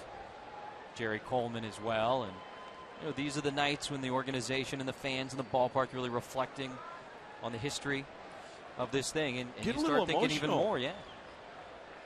Ted did a great job with the MC duties, as always. He did. 2-0 to Howard. But you know what, Jesse, when you put a Padre uniform on, especially now, that's the first guy you think of right there, Tony Gwynn. And it puts a lot of pride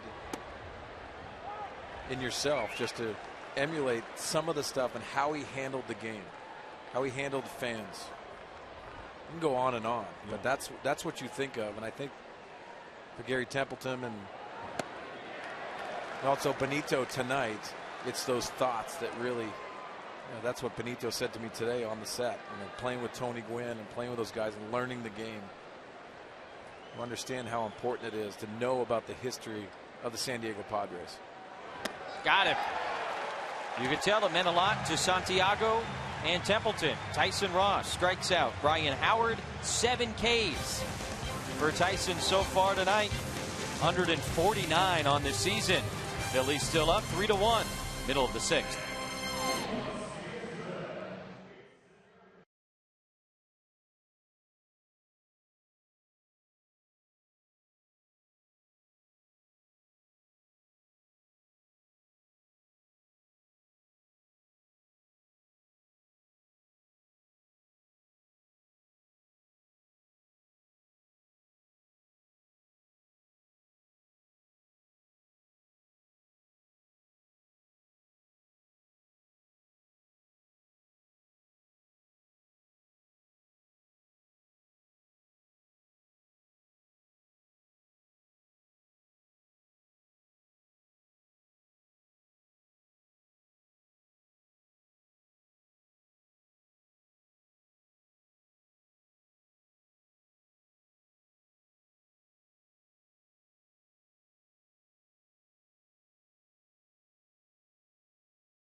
Game summary. Phillies got on the board in the first inning. Odubel Herrera, an RBI single to bring home Chase Utley, and then a wild pitch that didn't get too far away, but far enough away, allowed Herrera to score. 2-0 Phils. They would add a third in the 3rd inning. Herrera again, an RBI single. Padres, though, answer back in the 4th. Matt Kemp RBI hit up the middle to plate Yangervis Solarte. Derek Norris thrown out on the play, and Derek Norris leads off here. First pitch swinging in the bottom of the 6th, and Howard will give it a look, but watch it go over by the dugout for strike 1. You know, Jesse, so many times I talk about, you know, committing yourself to hitting the ball the other way. Not every hitter hits the ball the other way. Right. You know, it's just a thought process, and it puts you in a good hitting position. And for Derek Norris last night, 2 hits going the other way, but also tonight that line drive up the middle. It's putting your body in a better position to pull the ball just like that. Pulled it unfortunately right to the left fielder Ashe. 1 away. Yeah, Mark, and elaborate on that. Explain why that pitch we just saw is the one that you pull. Well, when your body is in good position, you pull it with your hands by getting him in that good position.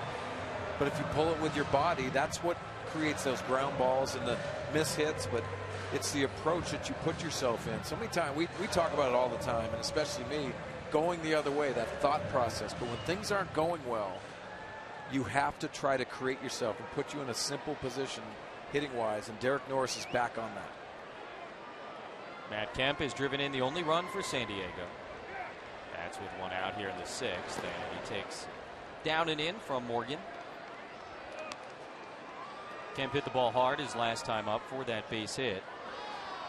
Mark Grant, what do we make of Adam Morgan, just his 8th big league start so far tonight? I think he's got that pitch, the fastball, where he's not blowing hitters away, and he's mixing in the off-speed stuff. And when you only throw 89, you better hit your spots. I think he's throwing his breaking ball out of the zone. The hitters are chasing it.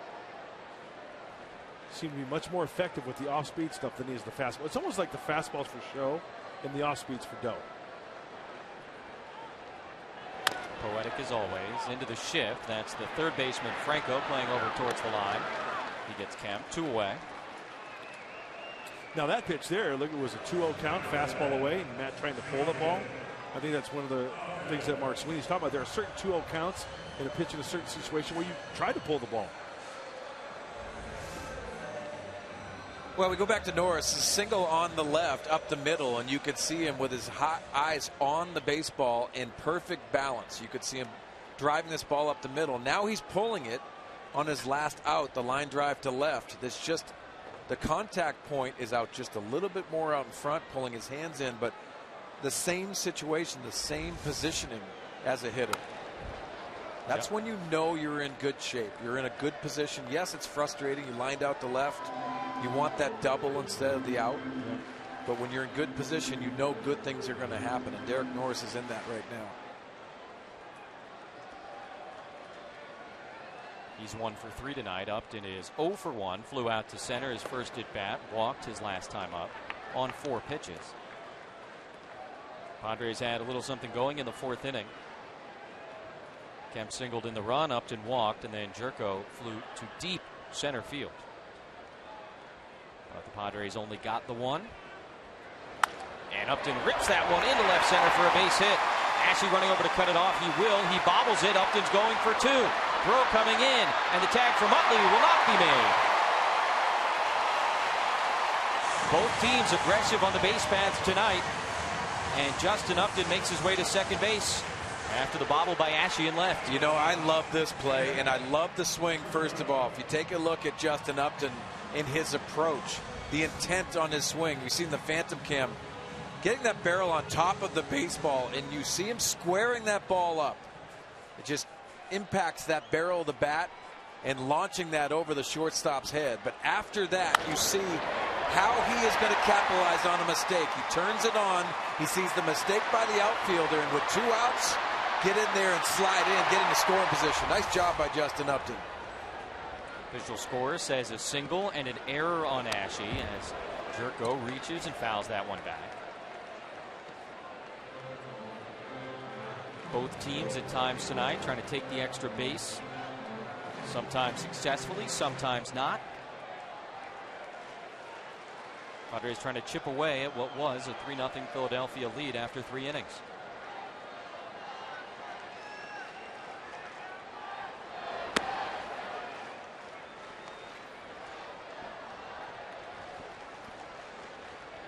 Jerko is twice flown out to Herrera in center. Mentioned the last time all the way to the wall in straightaway center field.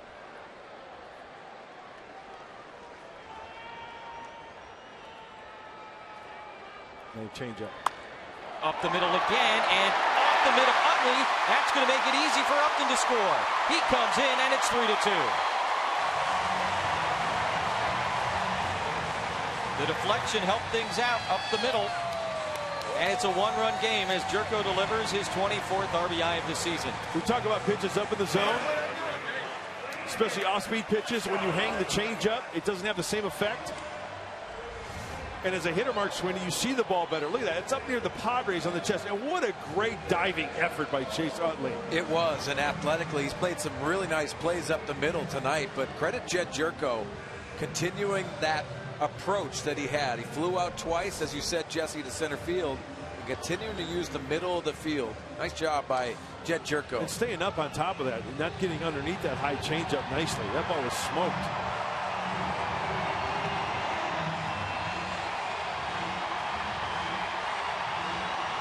Well, Jesse, you talked about it earlier as far as, you know, under 70% of the fastball. This is tonight. Changeup and slider. Slider and then changeup coming in place and show after the fastball. Pitching coach Bob McClure, who was ejected from last night's game, coming out to chat with Morgan. Padres got one back in the fourth, another here in the sixth, and looking for more. Yonder Alonso due to hit. Good energy in the ballpark. You got to capitalize on that. This is the home field advantage. Maris up in the bullpen.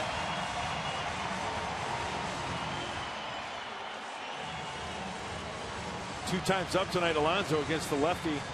Two times he's pulled the ball on the right side. 4-3, 3-1. Beautiful sunset over Point Loma. And Yonder this year has handled left-handed pitching fine. Coming into tonight, the batting average against lefties just 1 point lower than against right-handed pitching. Fewer at bats, but still. Ball one. Well, if you're Jed Jerko, you're looking for that ball in the dirt. The curveball, the slider, also that changeup. If it's spiked, you've got to be ready to try to get into scoring position. Credit Justin Upton for that aggressive base running to get into scoring position for Jed Jerko.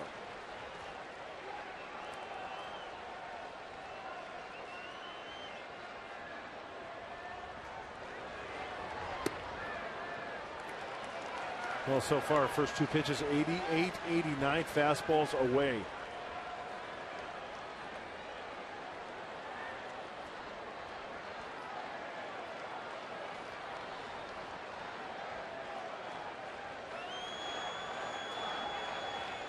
Little check over at first base. Jerko had a microscopic lead.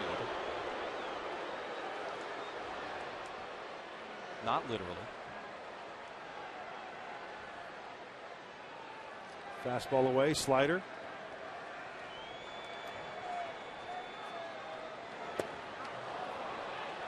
Could not hold up per third base umpire Mike Estabrook. 2-1.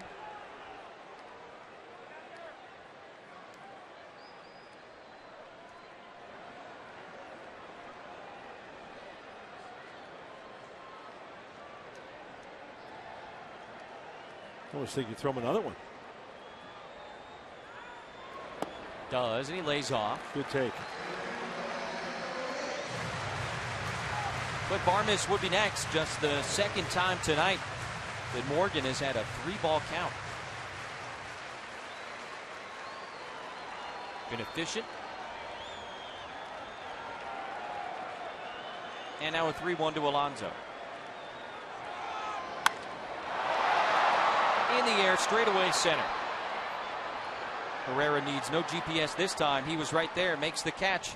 And the Padres are done here in the sixth. But Jed Jerko's RBI single after Justin Upton's base hit has made this a 3-2 game.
The 7th, and we take a look at our Fan Diego fans of the game.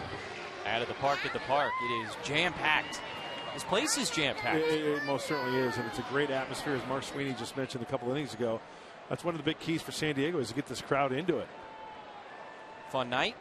Tyson Ross doing his part. 3-2 game here in the 7th. Gary Templeton and Benito Santiago inducted into the Padres Hall of Fame. Dominic Brown takes ball 1, and not the only Hall of Fame ceremony taking place tonight, of course. The Pro Football Hall of Fame in Canton, Ohio, and I believe that's all wrapped up for the night. And the great Junior Seau, one of the all-time greatest defensive players in football history, the late great Junior Seau, inducted in Canton tonight. Boy, it was fun to turn on the TV on a Sunday and watch the Chargers play and see number 55 leave it all out there on the field, every single play. You know, we talk about never giving away at bats or innings. That guy never gave away a play. Nice night for the history of San Diego sports, but certainly missing some people as well. Nice stop over at first base by Alonso. He takes care of Brown himself. 1 away here in the top of the 7th. I keep saying it, Tyson Ross settled in. 12 in a row now, retired by the Padres starter. Yeah, let's get the kid some runs. Quick inning here for Tyson, and go back in that dugout and start swinging those shillelaghs and put up some crooked numbers. Sounds like a good plan. By the way, as we take a look at the Hall of Fame logo behind home plate, what a great job they did on the plaques, if you want to call them that. Sure. Display. What's the correct word? It's a plaque, I think. Big frame. I mean, the great likeness of the player, Tempe and Benny. We called them Beniago. Combine the two names. Yeah.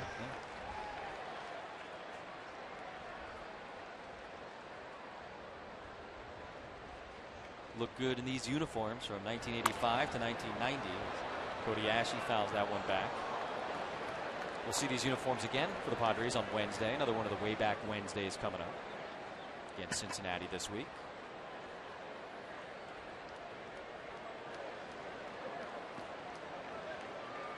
Tyson trying to finish him off, and he does. Nice. 8th strikeout of the night for Tyson Ross. That's his 150th of the season.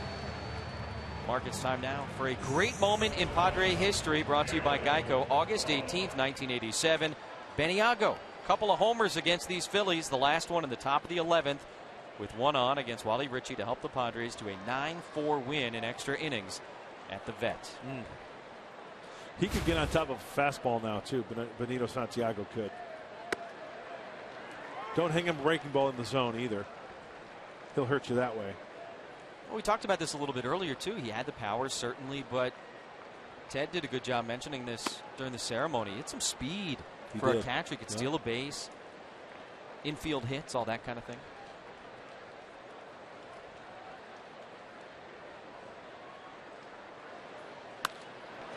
Catcher, Rupp pops this one up. In foul ground, Alonso calls, catches, and that's it for Tyson Ross, who is absolutely rolling. Stretch time at Petco. 3-2 Phillies.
Casino. Play, win together in the heart of San Diego. By Jack in the Box. For a limited time, try the new Portobello Mushroom Buck Tree Jack with melted garlic herb butter. And by Mercury Insurance. Log on to mercuryinsurance.com today and see how much you could save. The fans have stretched and sang, taking in a different kind of music over at the Embarcadero. Pitching change for the Phillies brought to you by El Cajon Ford and Morgan Dunn after 79 pitches. Genmar Gomez on.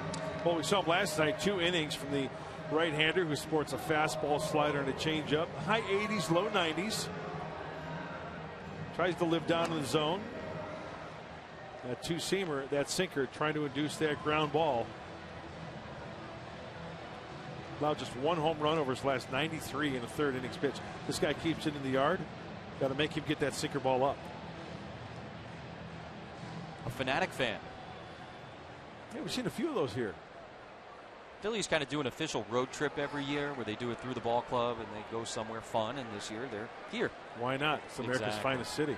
Exactly. So Gomez, who, as Mudd said, pitched last night, a 1-2-3 9th and a 1-2-3 10th. A game the Phillies would eventually win 4-3 and 12. Delivers ball 1 to Clint Barmes. And Morgan was going pretty good. 6 innings, just the 1 earned run. 79 pitches, but we mentioned missed all of last year with the shoulder surgery, and they're a little careful with how they're using him right now. Don't want to overdo it. So it's into the bullpen. And Barmes fouls that one off at the plate, 1-1.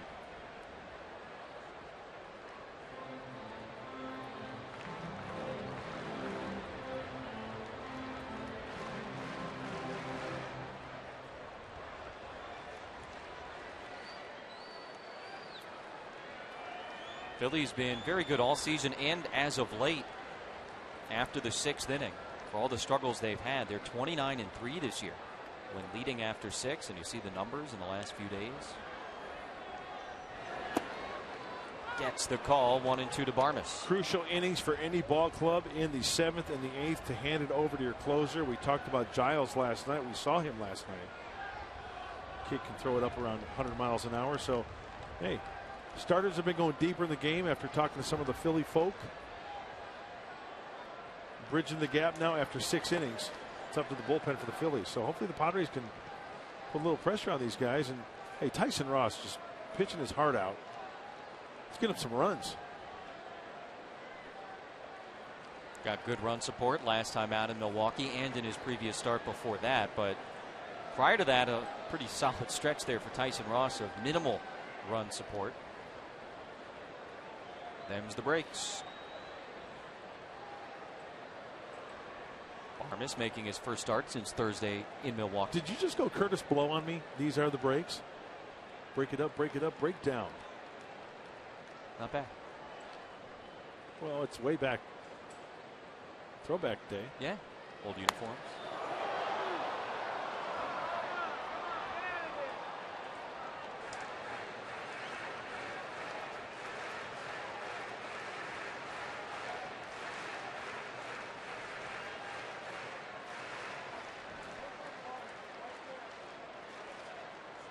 Talked about it earlier. A lot of talking on this Padre bench.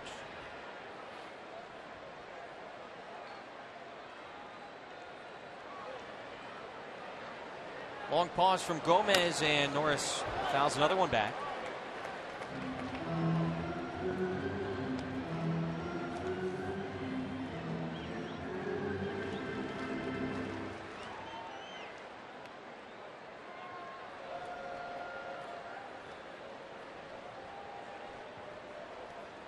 Barmes 0 for 2, has hit it in the air twice, once to left, once to right.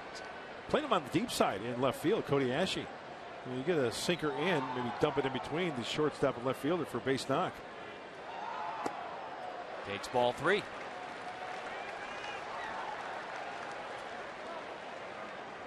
can almost see him thinking.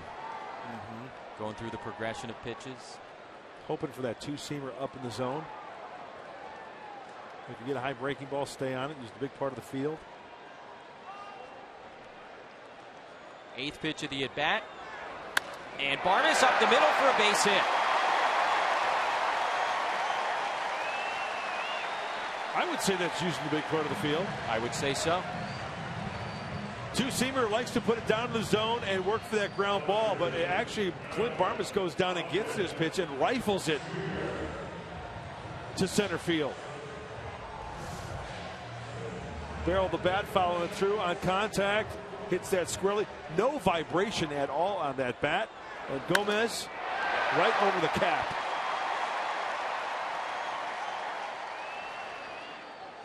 Ian Jose Valentin with a moment of celebration on the field, and on the bench, James Shields and Josh Johnson getting into it. Leadoff man aboard, and the go-ahead run at the plate. Playing some small ball as Melvin Upton fouls the bunt back. 0-1.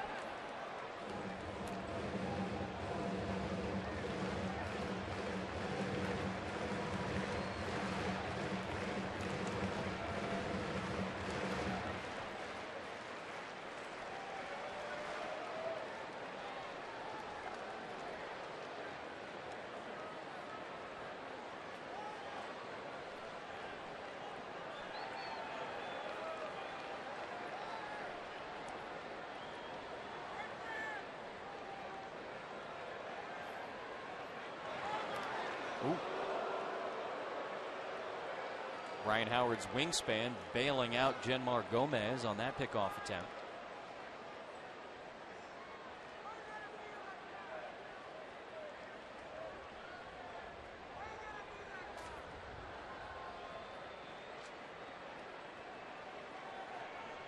Upton is fouled to bunt back. See if they keep that play on. He squares and takes ball one.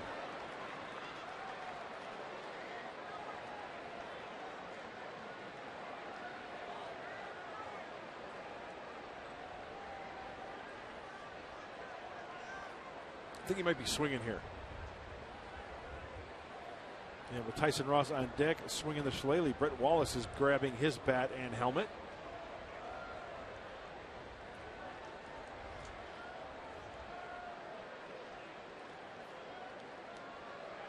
Squares again, and he pops the bunt up. Howard not going to be able to get there, nor is the catcher up. That's strike two. So a couple of foul bunts off the bat of Melvin Upton Jr., who looks down at Glenn Hoffman to get the signs on 1 and 2.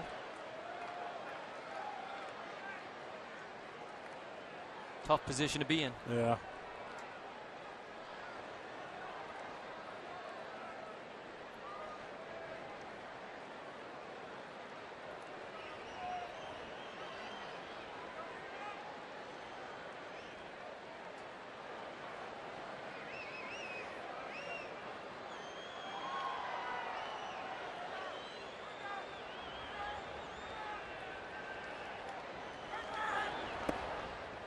Showed bunt, took a ball, 2 and 2.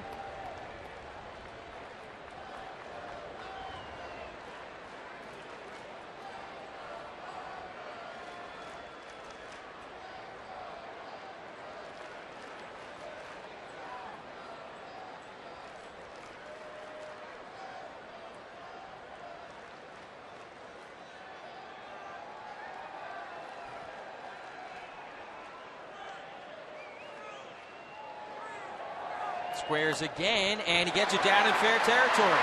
Nice job by Melvin Upton, and he's safe at first. Nice. Well, that worked out beautifully. 2 on, nobody out. I'm wondering if Chase Utley is arguing his case against Melvin Upton Jr. running inside the foul line, because there is the running lane that a runner should be in. Well, let's go back to the bunt. Perfectly executed. Level bat, straight down, and let's check it out.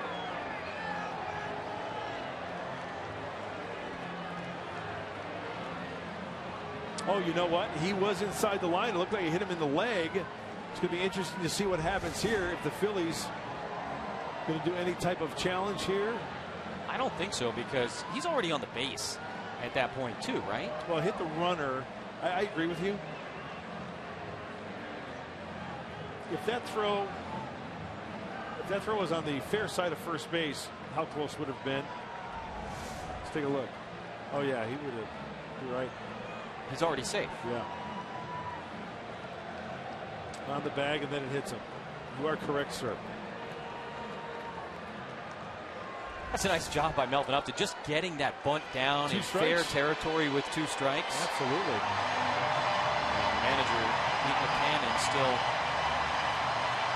on the phone, presumably with his replay guy. Not going to challenge this one.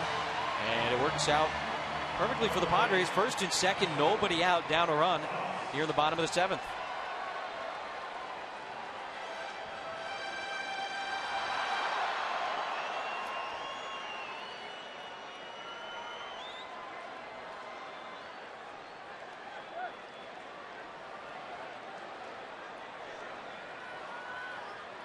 Tyson Ross now can stay in and bunt, and he pops it up, and Franco has it for the first out.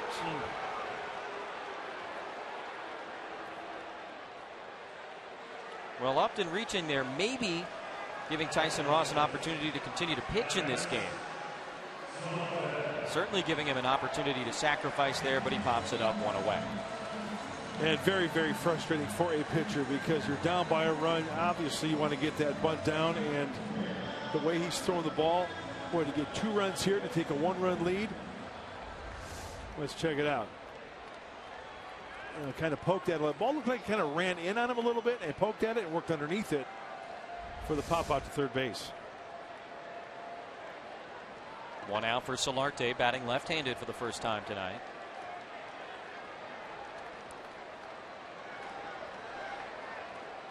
Single and a run for Solarte tonight. And he takes outside, ball 1. He is now hit in 13 of his last 14 games.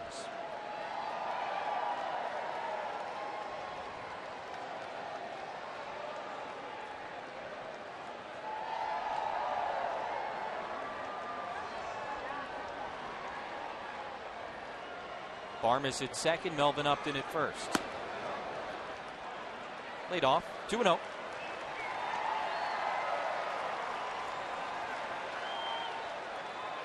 Phillies led 3-0 after 3. Padres got 1 in the 4th, 1 in the 6th, and as you see, they've scored some runs late in ball games.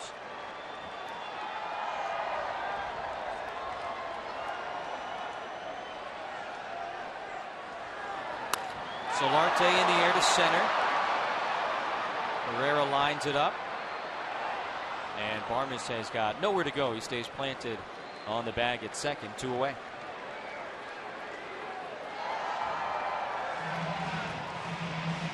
Now 2 gone, and Derek Norris.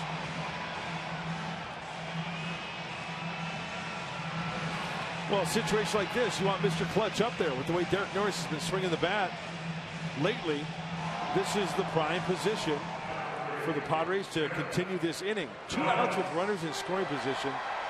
Clutch Norris is hitting .326 with 3 long ones. Sellout crowd of 44,567 packed in for baseball night in San Diego. Outfield playing straight away. Cody Ashley a little bit deeper in left.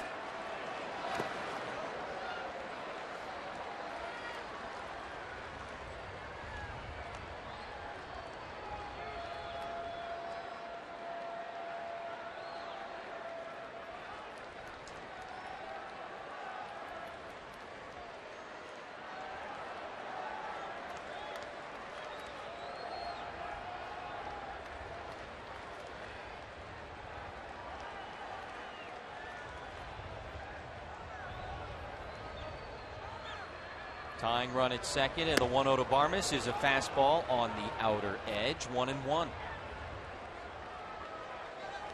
On 30 separate occasions this year, Derek Norris has driven in at least 1 run. The Padres have won 23 of those games.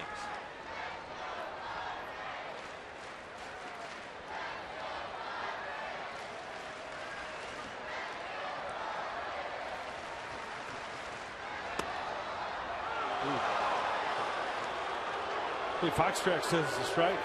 High two-seamer.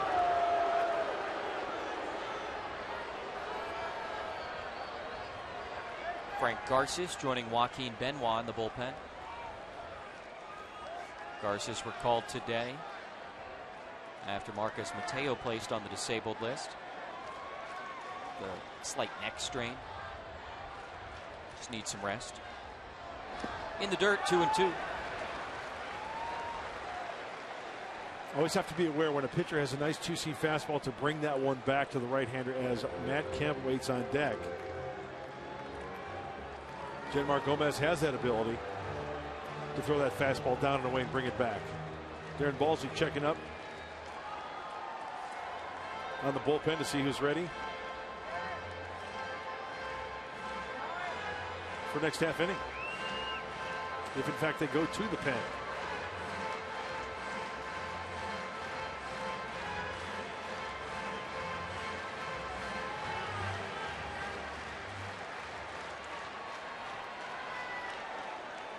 Tyson Ross has struck out 8 in his 7 innings of work.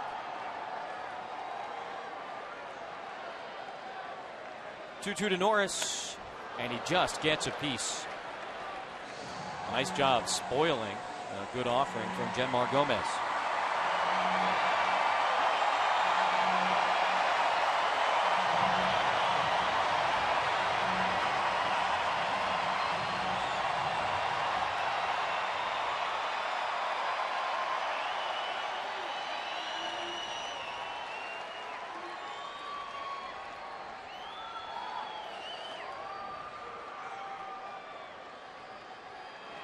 Another 2-2 and another foul ball. It's a battle. Inning began with an 8-pitch at bat between Gomez and Clint Barmas, who eventually singled. Melvin Upton trying to sacrifice with 2 strikes, ends up with a bunt single. Padres had first and second, nobody out. Since then, though, Tyson Ross has popped up a bunt, and Yangervis Solarte flew out to center.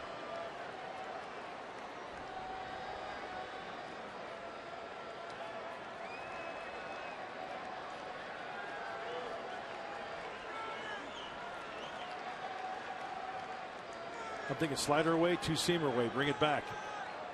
Let's see how Derek Norris counters as he calls time.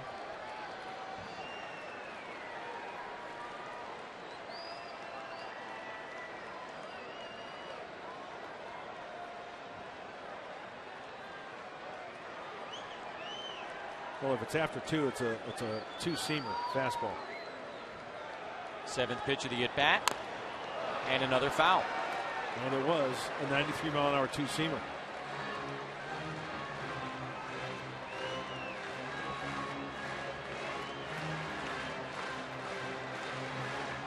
So let's focus on the number 2, just for fun. Rupp, when he gives the series of sign, look for the number 2 and then the sign to follow after that number 2.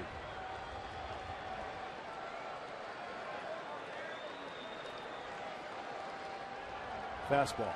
In.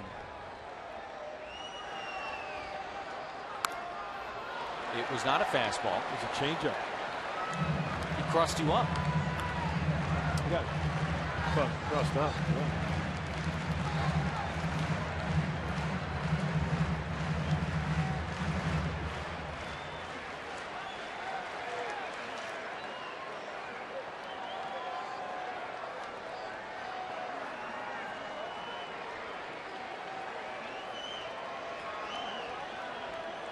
Three, 1-1 wiggle. And a chopper to the left side. Franco is charging, and a nice play by the Philly third baseman. Padres threatened in the 7th, but held off the board. 3-2.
The 8th inning, Mark and I are working on Padres Live, the post-game show, which will be brought to you by Cox Communications. Right now, looks like the Padres need a little of that magic in a bottle. Yeah, Mike, Hall of Fame night. So you're looking for that magic night. You can almost feel it in the air. And you go back to the New York series, Justin Upton with that moment. The Padres tonight need one of those big hits. Hopefully it happens soon. Had their opportunities in the last half inning, couldn't push anything across, so it is 3-2. As I mentioned, we'll hope from some theatrics from Justin and the gang as we work your way toward the final out. Also, when we talk to you after the final out of this one is made, we're going to have a complete recap of what was a wonderful Padres Hall of Fame induction day. Benito Santiago and Gary Templeton enshrined today. We'll have portions of their speeches, but before we get it back to Jesse and Mark, guys, I think collectively, and Chris as well, let's take a look at our Saquon Pick the Stick results and standings so far tonight.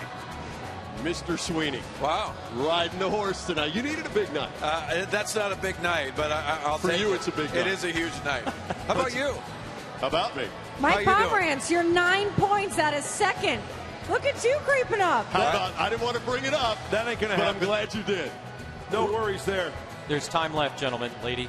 It's a long season. Plenty of time left. Oh, ye of little faith. Let me tell you something, Mr. Grant. You might be far too arrogant with 51 ball games. Far too what? Far too arrogant with 51 games left. Here's the real question. On game 158, are you going to continue to say it's a long season?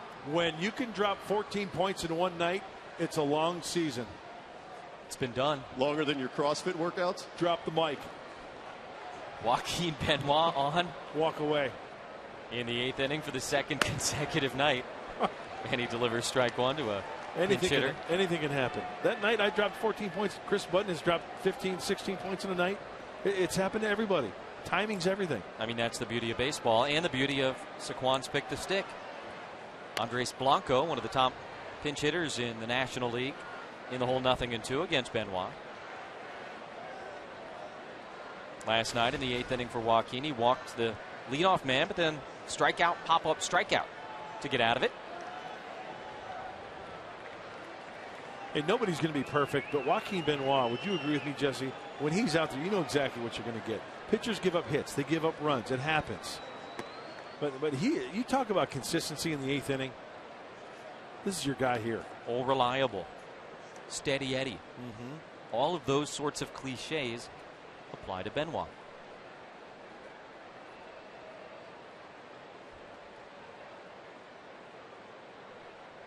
Talk about Blanco and the pinch hitting. 323 average as a pinch hitter with 2 pinch hit home runs. Benoit's ahead of him though. And the 1-2 got him. Filthy changeup just falls right off the table. And he strikes him out. One away here in the 8th. Now 47 innings this year for Joaquin Benoit. After that out, only 21 hits. And rack up strikeout number 43. On the Cambio. Top of the order, Chase Utley.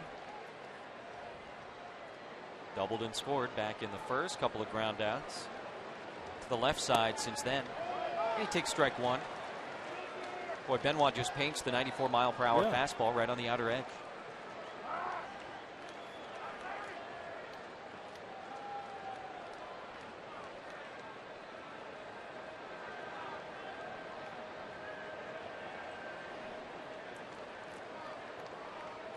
Utley back from the disabled list last night as a couple of veterans go head-to-head here in the late innings.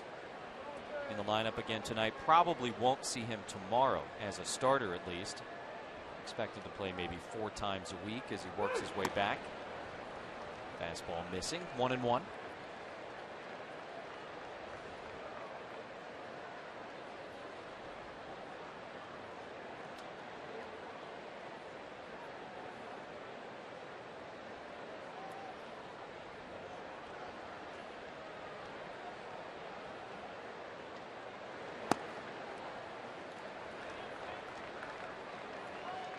That's about the most emotion I've seen Joaquin Benoit show on the mound. Did you see him snap back at that ball because he missed to go 2-1?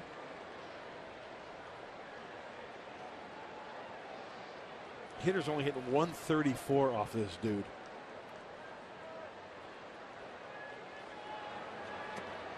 Yank that one. Dealing with a still dangerous Chase Utley.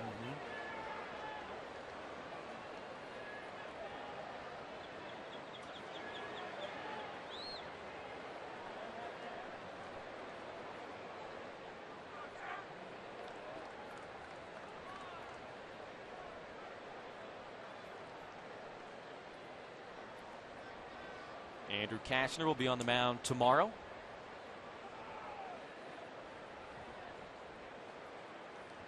.12:30 here on Fox Sports San Diego. 3-1 to Utley. And into right field. Kemp's not going to get there. It's a fair ball, and it'll rattle around. Chase is at 2. He's thinking 3, and he'll hold up at second base with his second double of the night. Boy, Chase Utley, 2 for 4 with 2 two-baggers. And with 1 out, some insurance in scoring position for the Phils.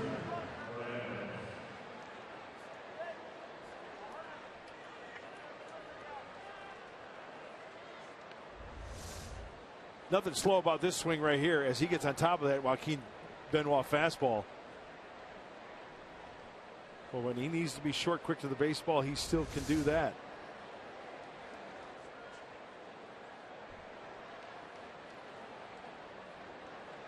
Shortstop Hernandez. 1 for 3.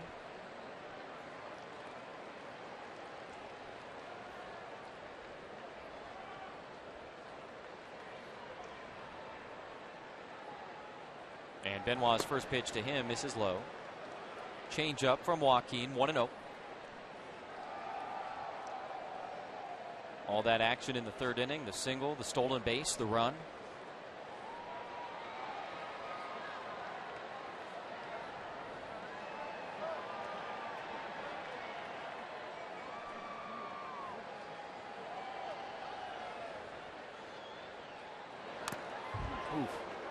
Derek Norris got that right off the grill.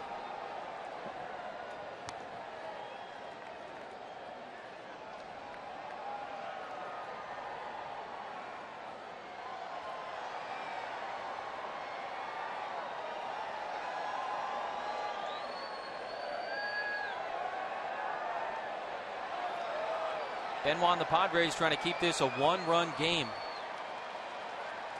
in the late innings. Nice changeup right there for Benoit. The old trapdoor.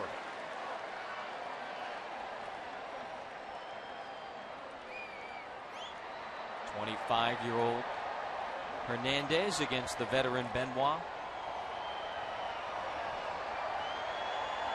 Joaquin's ahead of him, 1-2.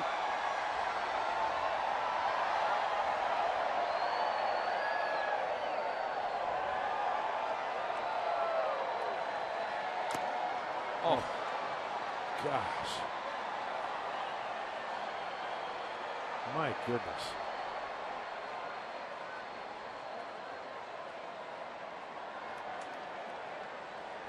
He's just getting beat up.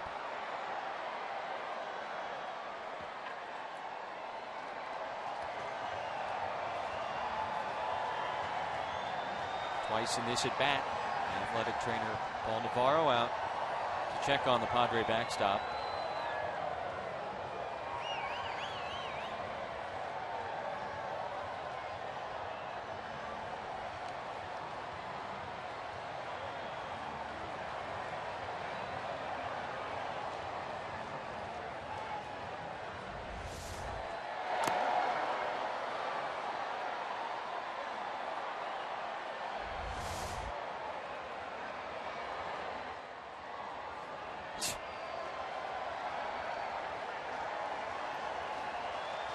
Does that surprise you? Not a little.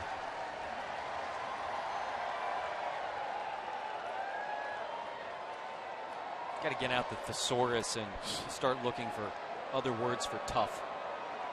We say it too much about Derek Norris. Yeah. Gritty, dependable. Get the idea. Meanwhile, 1-2 to Hernandez.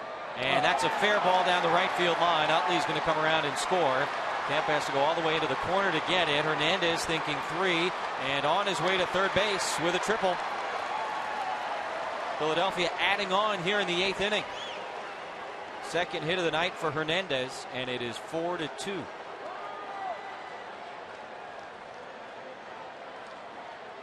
Well, the top of the order for the Phillies. Utley with a couple of doubles, 2 runs scored, and then you put in the formula Cesar Hernandez with the base hits, the stolen base, now the triple. That was a changeup that just caught too much of the plate. Speeds up his bat. He just keeps it fair, and everybody's off and running. Never broke stride, picking up the third base coach, John Mizrak, for the triple. Mizrak loves company over at third base. I get it. Yeah, not my best. There's ball 1 to Herrera. 6 of the 7 hits the Phils have tonight coming from the top 3 in the order.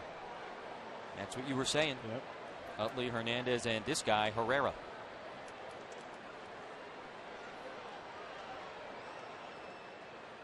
RBI single in the first, RBI single in the third.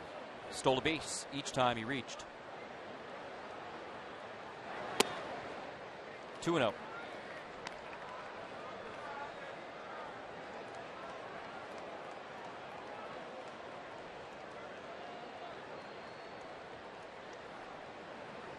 Hernandez at third base, Philly up 2, and Pat Murphy brings his infield in.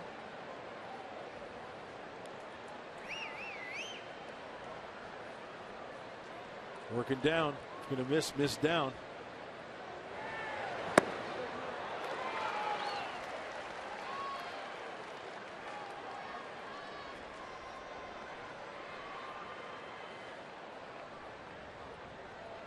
Yeah, behind in the count, 2-0. He drops the changeup on him for the swing and a miss.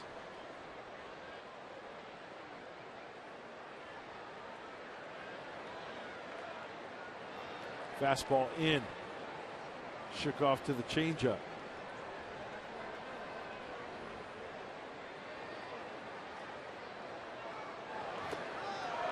Got him to swing and miss again, 2-2. That's such a nasty pitch. I think breaks straight down. He's mastered it. He really has after all these years. Former pitcher in the big leagues for a long time, left-hander Al Nipper was his pitching coach in the minor leagues, and he developed the changeup grip from Al Nipper.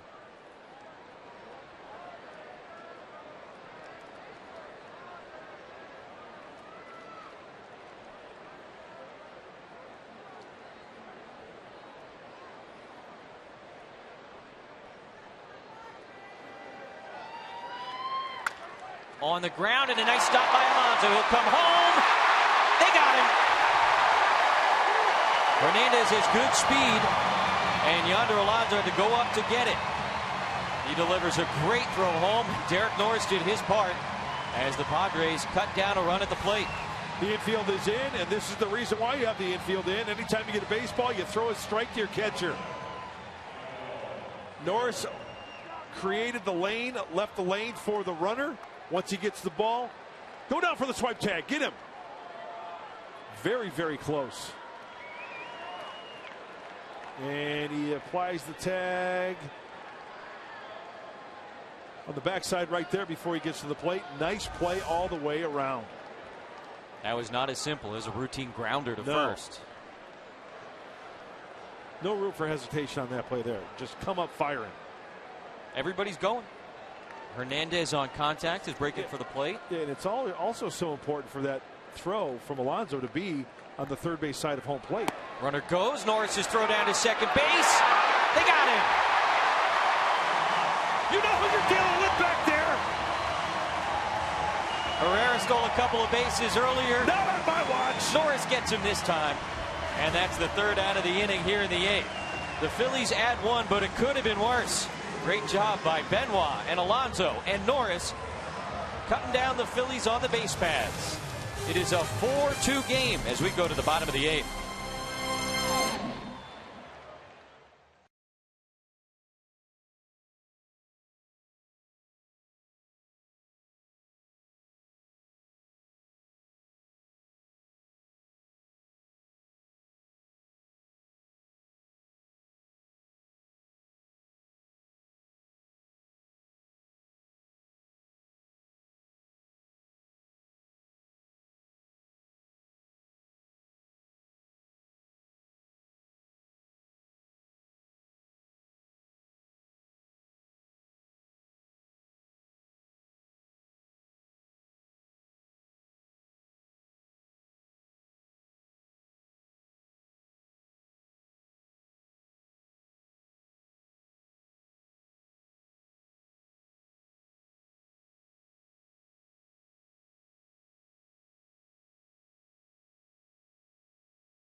Plenty of electricity at Petco Park tonight. Gary Templeton, Benito Santiago, both inducted into the San Diego Padres Hall of Fame.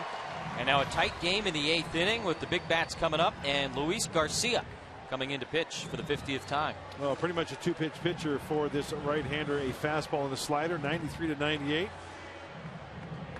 We saw Garcia pitch an inning and 2/3 yesterday. A couple of strikeouts. He did walk one Padre, allowing 2 hits. Boy, lefties above 300 at 314. We got a righty, Matt Kemp, coming up. Then Justin Upton and Jed Jerko. Phillies added a run in the top of this inning. Could have been more. A run out at the plate. Caught stealing to end the inning as Garcia misses to Kemp. 1 ball, no strikes. That with an RBI single in the 4th inning. He's 1 for 3. How about Pete McCannon going to consecutive relievers who worked more than an inning in last night's game? I mean, I get that pretty much everybody was used yesterday in the 12 innings, but Gomez worked 2 last night. And as you just said, Garcia worked 1 2/3 yesterday. And when I look at that, I take into consideration that these guys are two-seam fastball pitchers, sinker ballers. Maybe not have the same effect as a different type of pitcher. Makes some sense, and how about that? Right through the shift. Leadoff single for Matt Kemp here in the 8th, and for a moment nobody was at second base because everybody was shifted to the left side. They all went scrambling over there, though. Kemp returns, and you're talking about finding the hole, Mark. Oh my goodness, a 2-hopper through the infield. Chase Utley's like, how did that get through there? Matt Kemp is saying, you got to be shifting me. I'm going to take that ball right to the left side for a base knock. Beat your shift. Garcia has had 9 straight scoreless appearances. Padres trying to change that tonight as the tying run comes up in the person of Justin Upton. Hey, on a Hall of Fame night, the place is packed. Everybody's fired up. Time to get these people up and out of their seats. Upton can certainly do that. That high strike has been there most of the night. 95 from Garcia.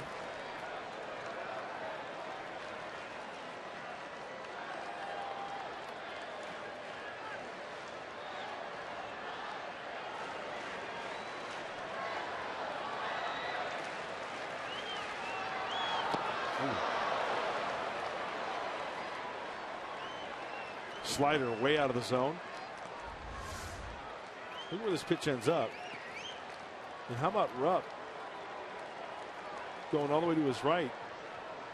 And that ball could have very easily gotten away from him. Way over in the other batter's box.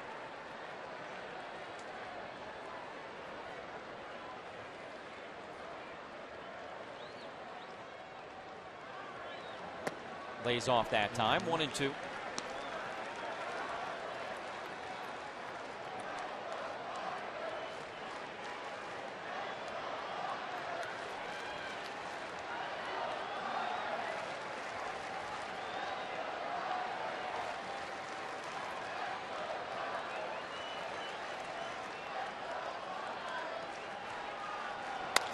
On the ground to short, could be 2. Hernandez to Utley to Howard. Got the leadoff single from Matt Kemp, but Justin Upton grounds into a 6-4-3 double play. That clears the bases. And Jesse, going back to your point, Pete McCannon going back to the 2 sinker ballers. You know, I think sinker ballers have a tendency to be a little bit more resilient, and even though they're used maybe back-to-back nights, you still get that 2-seamer. If they keep it down in the zone, that's what happens. You get that 2-seamer hit on the ground. Just didn't happen to find a hole like Matt Kemp's did. Jed drove in the Padres' second run his last time up, and he holds off on the low cheese. 1-0.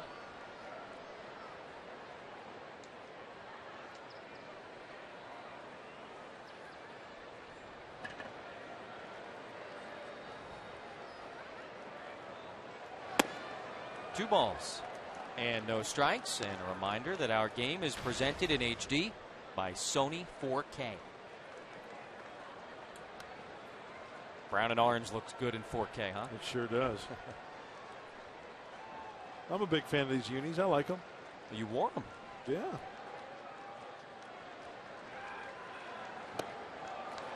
Sometimes I refer to them as the Mark Grant era Padre uniforms. But you know what? You know what's interesting? A lot of people didn't know, but Brian Perlman, who runs the clubhouse down there, who's got a great staff, back when we wore these uniforms, brown spikes. Well, hardly any manufacturers made brown spikes. Just foul. So you had to give your black spikes to Brian, and he would mask them off and spray paint them brown. I mean, that's a lot of work. Yeah. If you think about it. Masking off the logo as Sean Kelly's heating up.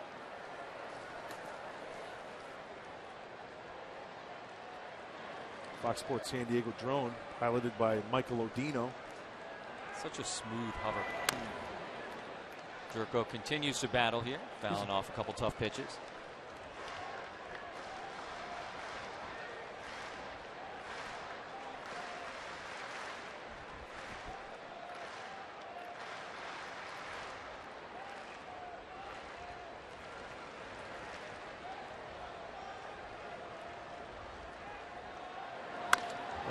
Up the middle, and good range being shown by Hernandez. The spin, and he got it. Wow. That's one way to honor Gary Templeton. That's a great play. At shortstop by Cesar Hernandez, and it ends the threat here in the bottom of the 8th inning. Hernandez taking one away from Jed Jerko.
Brought to you by your San Diego Lexus dealer. By Petco, what we feed them matters. And by Dollar Shave Club. Shave time, shave money.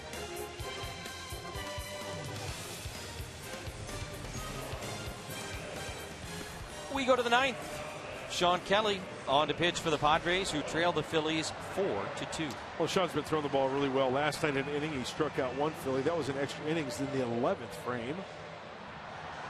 Numbers are starting to creep down, but look at the strikeouts, the innings pitch, and the walks. Very few walks.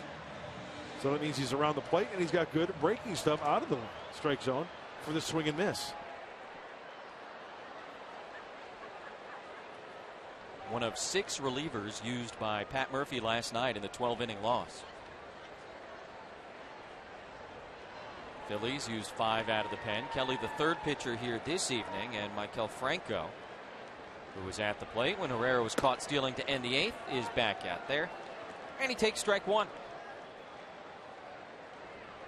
You know, for relief pitchers, it's very much what have you done for me lately? And you look at the last 3 for Sean Kelly, those are quality outings. Sure.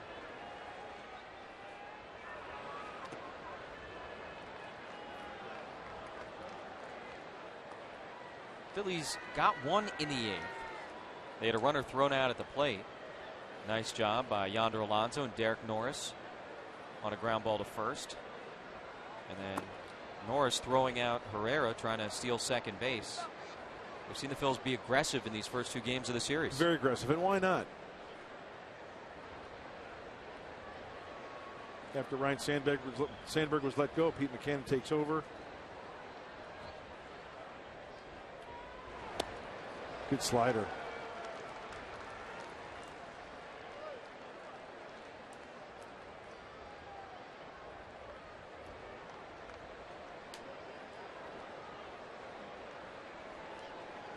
Franco's got a ground out, a strikeout, and a line out. And he pops that one up, but out of play. See the closer getting ready for the Phillies. Second consecutive night. We may very well see Ken Giles. You can hear how fast he throws. Yeah. Just right there.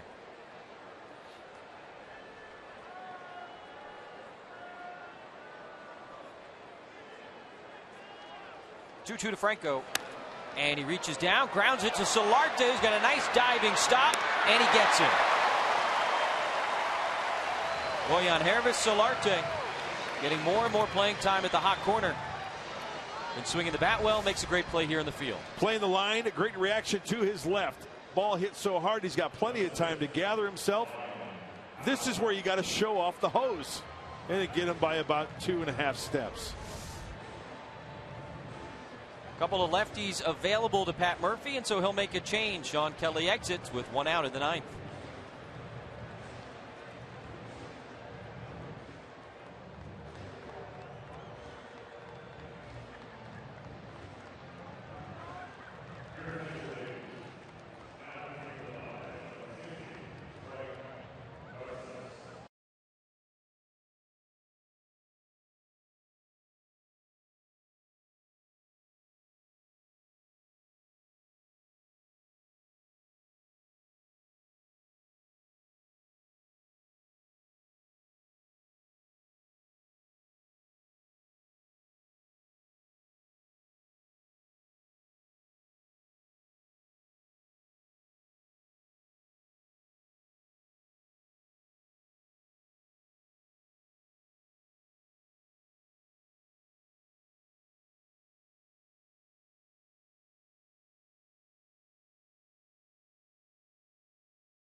Not known just for his defensive plays, but he could also smack the ball pretty hard. I was talking with Bob Scanlon, who does the Padres radio broadcast, and in 1992, when Scanlon was pitching for the Cubs, he was facing Santiago, and he says, he smoked one right off my shoulder. He goes, I had zero feeling, somehow flipped the ball to first, got the out. But he had no feeling in his arm that the next batter up, he nearly hit him in the head twice. He said, I think they thought that I was trying to pitch at him. He goes, I just couldn't feel my arm. So that's his memory of Benito. He said, he nearly took my life. Yeah, and Benito had that swing to where if you pitched him down and away, he would rifle it right back up the middle. I'll bet you a dime to donuts, and you know I love donuts. No, I know. You would not bet away a donut for nothing. If you would ask Bob Scanlon where that pitch was, it would probably be something like a two-seamer down and away or something down and away that he just went out and got and sent it right back up the middle. Maybe in between innings here, right before the Padres come back in the 9th inning, we can ask Scans where that pitch was. He's right next door. Well, as we mentioned, a couple lefties, Ryan Howard being one of them, and then Dominic Brown. Enter Frank Garces. Pretty good numbers for Frank when he was in AAA El Paso. 2.25 ERA in 16 innings, only 12 knocks, surrendered. Back today as he gets ahead of Howard, 1-2. Opponents were only hitting .203 off the left-hander. Third major league stint for Garces this season. Began the year here, was sent down, and then was back from May 5th through July 8th. And now a month later, he has returned to San Diego. Got it. Nice nasty against Ryan Howard, who has struck out 3 times tonight. 2 away with another left-handed batter, Dominic Brown, coming up. As we promised earlier in the game, we have selected the Data Strong fan photo of the game. You got to tweet your strongest fan photo to use the hashtag SD Data Strong Fan for a chance to be featured in an upcoming broadcast. Brought to you by T-Mobile. Maureen with the furries, nice. It's blue Muse and red Ruff from Petco.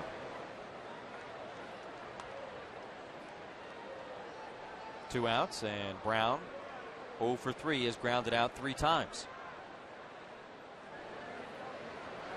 Lanky lefty fouls this one back. 1-1. Frank being aggressive, pounding the zone, trying to locate down away. Nice little flipped up slider that last pitch as well to Ryan Howard.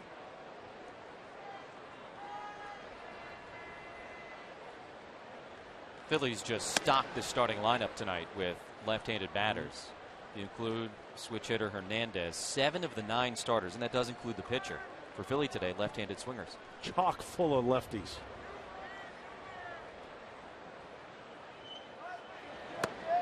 Two and two. Sneaky fast 92. Yeah, this is an assertive looking. He's got a little Frank hop Garces. in his step, doesn't he? Yeah.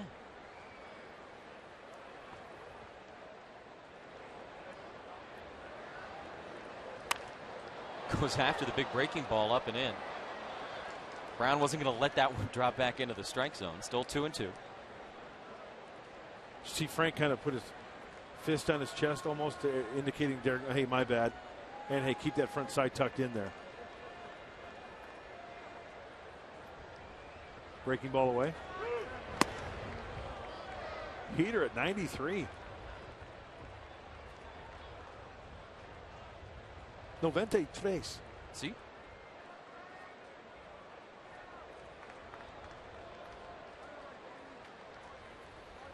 Three balls in, 2 strikes to Dominic Brown.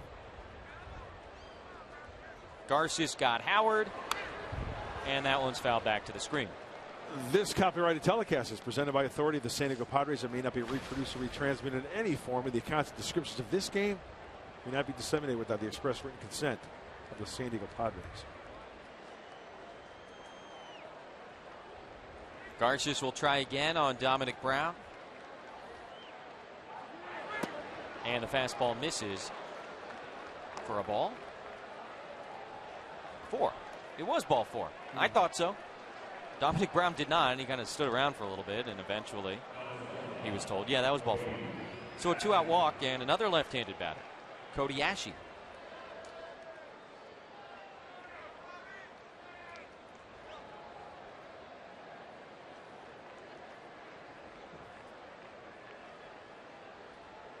Garces and Kelly trying to combine for a scoreless 9th inning. Starter Tyson Ross allowed 3. Phillies got 1 off of Benoit in the 8th. Ashe first pitch swinging, fouls it back. In the bottom of the 9th inning, expect the closer Giles to come in for Philadelphia. Alonso, Barmes, and Melvin Upton, 6, 7, and 8 due up for the Pods.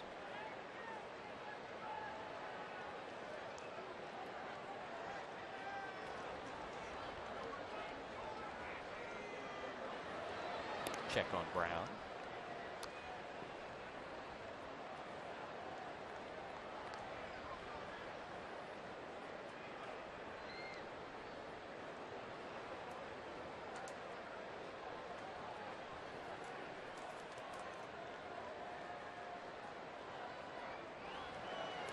In the dirt, nice stop by Norris as he keeps that one out in front of home plate. Kind of had to navigate his way around the batter Ashe. Ball and a strike. Dale Thayer heating up.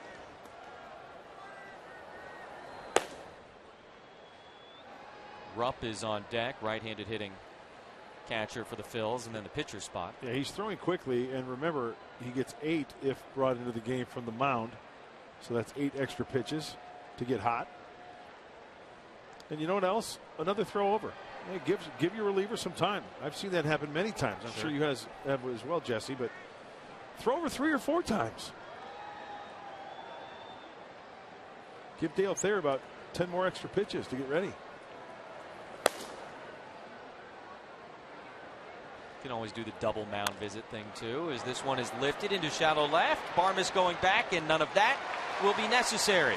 Garces gets Ashe, and we go to the bottom of the ninth.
Game. Hey, how about Odubel Herrera?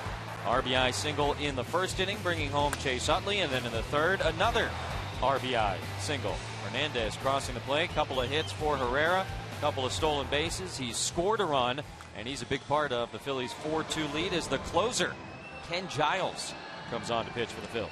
Two-pitch pitcher, fastball, slider, and when I mean fastball, I mean fastball. You can get up there to 101. You see the splits, the strikeouts.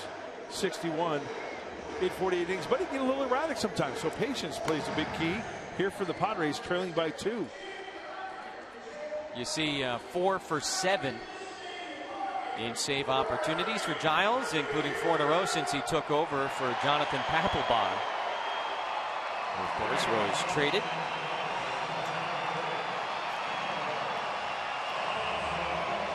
It was a little adventurous for him last night in the 12th.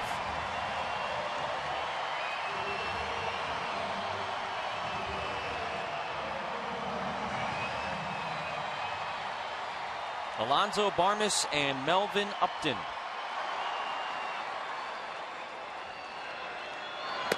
And Yonder takes a called strike at 97, 0-1. Since assuming that closer's role for Ken Giles, like you said, Jesse, he's in quite a groove.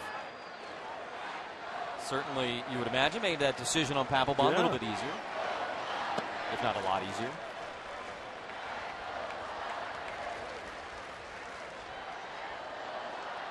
Padres touched him up a little bit last night in extras. Couple of base runners. Couldn't quite push anybody across.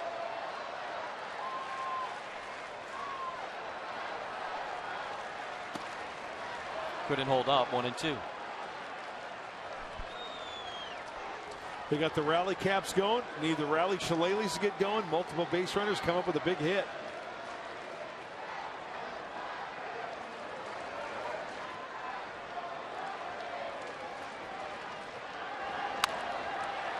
Over to third base. Franco, a little bit of trouble, but he gets Alonso. There was a half a moment there where you thought maybe that one was going to break the Padres' way, but Franco kept it close enough to get Alonso.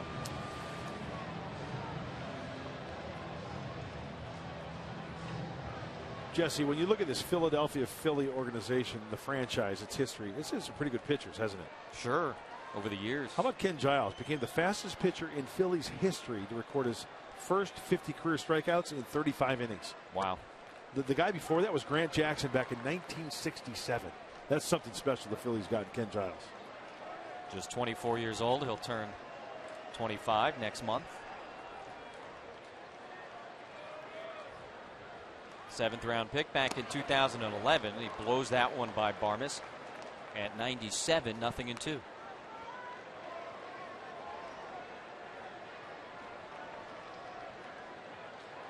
It's always fun when you play a team like the Phillies, one of the old teams. Yeah. And you got records and things that go back that are relevant, you know, from the 60s and plenty of cases way before that. He takes a piece out of Rupp, the catcher. Still 0-2. Giles was up last season with Philadelphia, had a 1.18 ERA in 44 appearances out of the bullpen. I remember seeing him in Philly last year. Easy to remember the guy throwing triple-digit fastballs. Spikes that one. 1-2 to Barmes.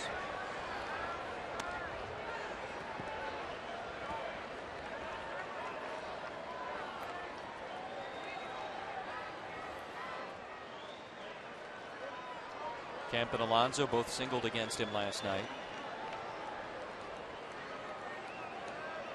Struck out Jerko to end the game. Popped up, out of play. Still 1-2.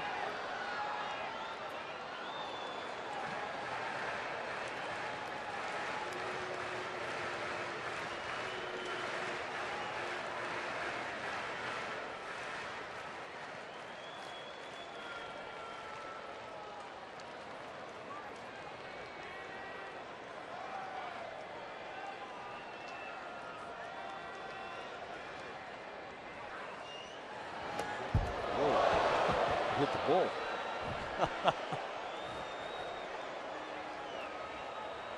That was 98.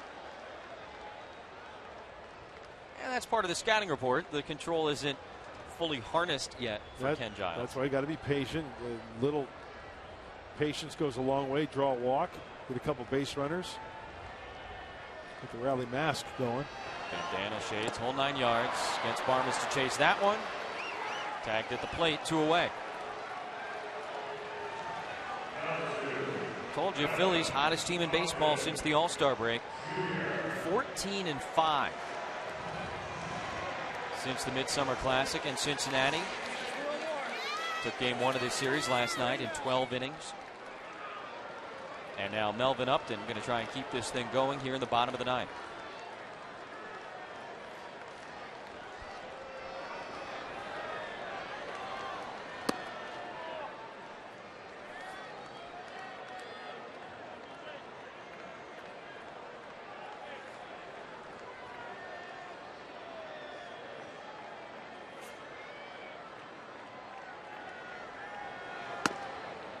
Gets the call with a 95-mile-per-hour fastball.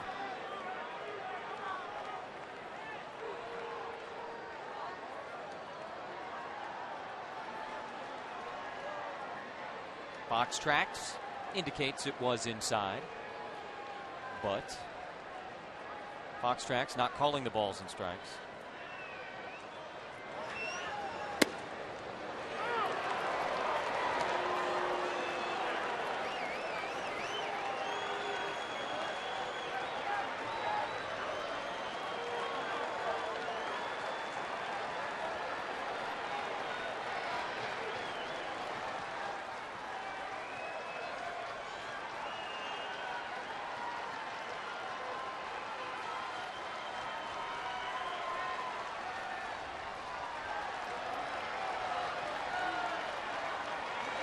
Got him. 96, and he blew it by Melvin Upton, and the Phillies take the second game of this series 4-2. A big night for Odubel Herrera, and the Phils have taken the first 2 at Petco. Mike Pomerantz says Padres Live, the postgame show. Mike? When we see you on Padres Live, we'll be talking all things baseball on this night. Night they honored all the Hall of Famers here in Padre Land. We'll have that, and we'll have highlights from around the league. We'll see you in moments.